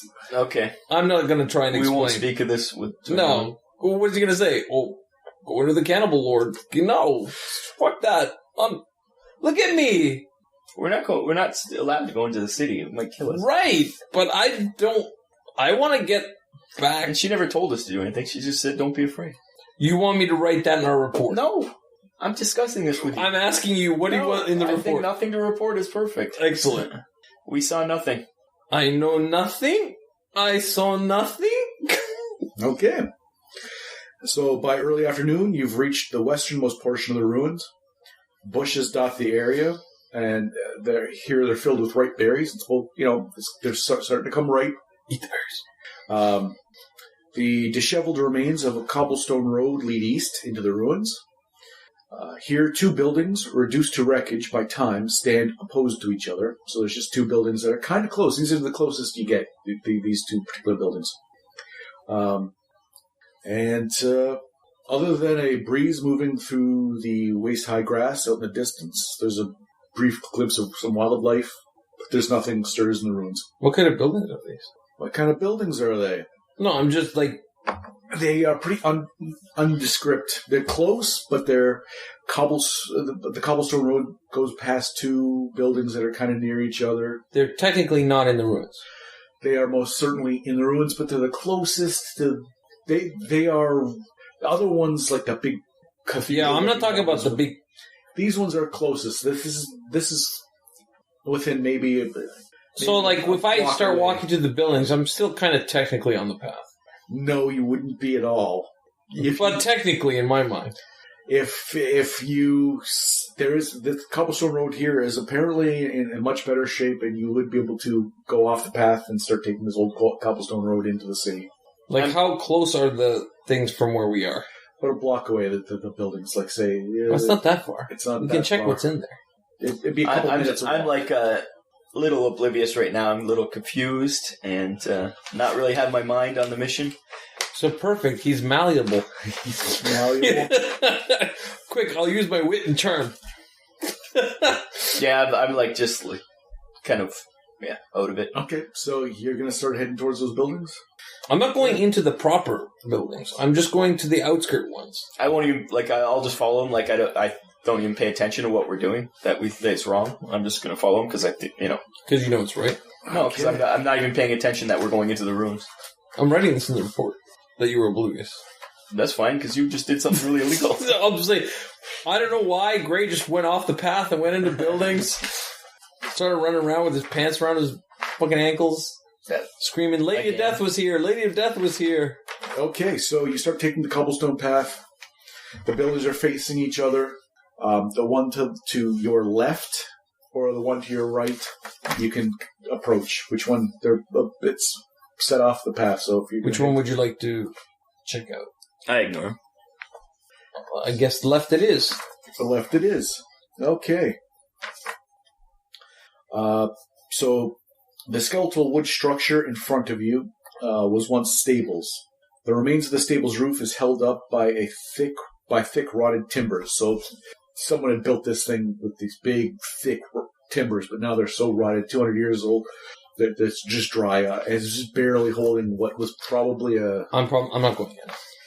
Okay, well, the rest of the structure has been reduced and scattered into unrecognizable debris.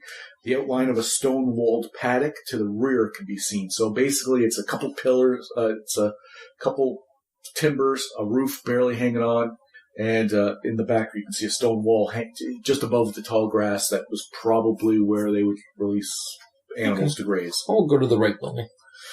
Okay, so you turn around and go to the one that's behind you. The stone walls of this building appear whole. Thin tendrils of ivory cling to the outside. The chimney is leaning away from the building, so it had a big stone chimney. It's tipped out. It's sunk into the ground and is now... it's leaning away at a noticeable angle. The roof has given way in the middle and is partially collapsed into the interior. And what does this building look like it was? That's the description. So maybe if you look inside... I'll look inside. Okay. So he's now heading towards... He's walking through, and you're walking through what was probably the front lawn, but it's just tall grass. I'll follow behind. Make it in. It's not easy to get to any of these buildings. It's not... Yeah, everything's overgrown. Yeah. Looking into the interior of the building reveals a mossy stone floor on which sit 2 rows of shelves. The weight of the roof rests on the top of these shelves. And on the far side of the room, you can see what looks like a counter with something on it. The shelves, what are on the shelves?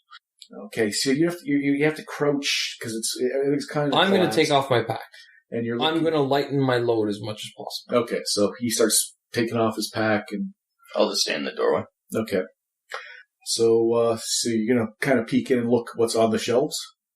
It just reveals the remnants of sundry goods. Okay, it was kind of like a general store, maybe, or storehouse. Could be, but that's just what you can see without going in and really. I'm going in. Okay, so now you have to. You're a bit smaller, so you can kind of crouch, kneel, and you can scurry in there. And are you going to kind of reach in and explore the shelves?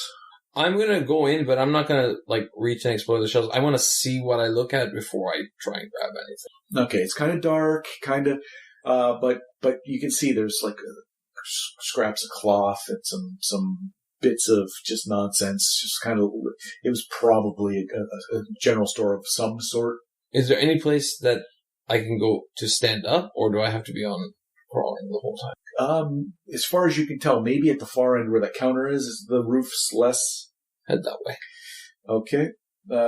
So you get there, and it's a little higher. You're able to stand stoop a little bit.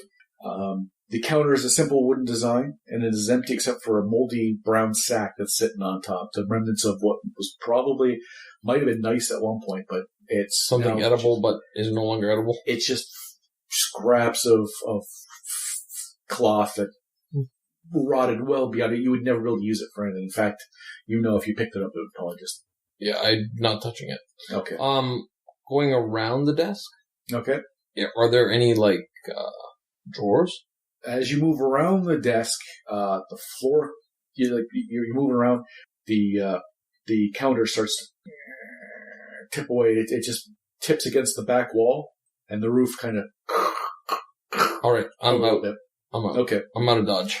So you're crawling through, back through. And as you're crawling through from this angle, you can see there's probably stuff on the shelves that have been covered by the roof. This angle, you can kind of see some...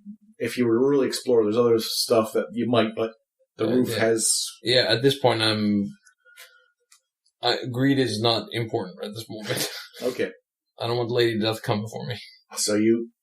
Get out. So he comes out dirty. Dust myself off and pick up my pack and say, no, there was nothing in there. Back to the trail. I'll follow. Okay.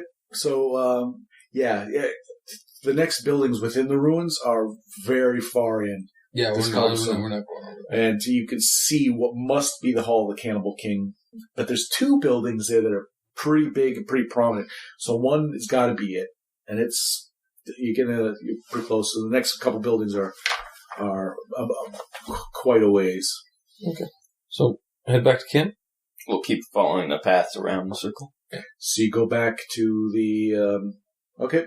Yeah, I mean, that's the circuit, right? Yep.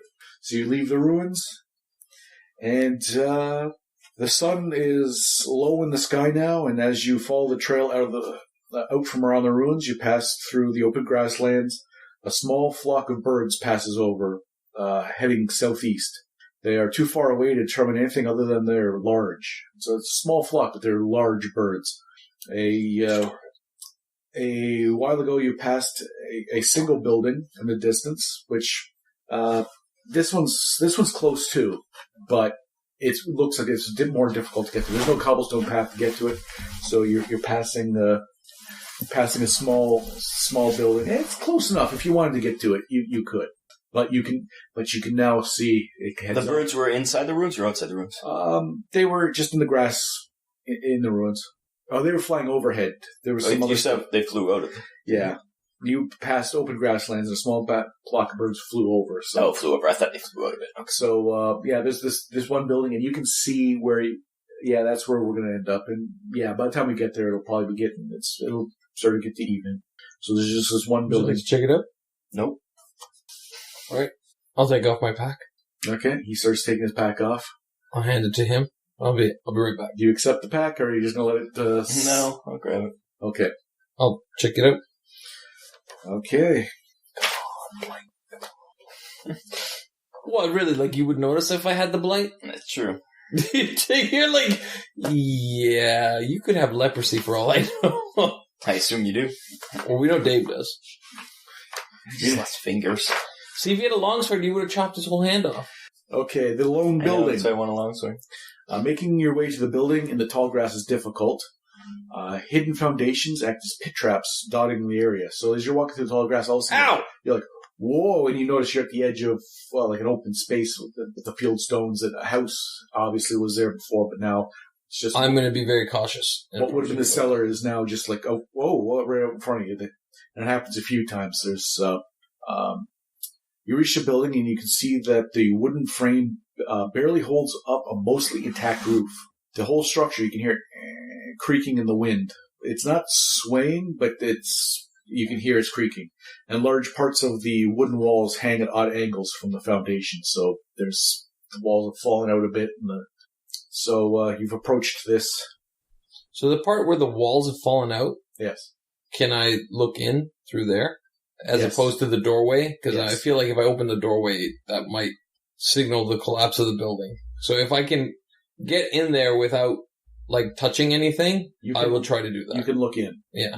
There's opened... the inside, the wooden floor is collapsed into the cellar, and at its west end, this has created a big pile of debris, and half of that is submerged in water. There's stagnant water that's sitting inside. So this cellar is somewhat watertight. And the floor is acting as a ramp that goes down into this and disappears into the green stagnant water. All right. I'll head back. Okay. He comes back. How's it? It's a rotten house. Nothing of interest in here. There's just a... Well, nothing of interest that I'm going to go, spelunking for. Yeah, looked like if I touched the water, I'd... Blight. Yeah, so I was like, no. Stagnant water in a place where they was, wiped out by disease or something? No pass. That's a recipe for disaster. Okay. I'll just rub it in my wounds. So you guys eventually, you head out. The path goes steeply up the hillside, up to the vantage point where you were, and you're back at the base camp. I'll set up camp. I'll enjoy my already set up camp. Okay, yeah, and your camp's just how you left it. I'm going to just sit and contemplate. Okay, and you're sitting and contemplating. Eventually, the flutter of wings. And by the tree line, there's a big wooden box. Yeah. Things in the getting gunshot with wing noises. Wing noises, and yeah. I think it's the bird. So they are expecting a written. Are you gonna roll it up this time? You tell me what your what if you read that, that's fine. But if you want to surmise, or if you want to paraphrase, you want to do whatever. You tell me what the North Patrol, Warden Edmund Mallory and Warden Gray. Just Gray. on duty. Day 1, uneventful, nothing to report on the King's Road. Day 2, Day 3, Day 4, same thing, except Day 4 arrived to the North Pass. At the beginning of the night on Day 4, an older man and younger woman broke camp and headed to on the northern paths during the night.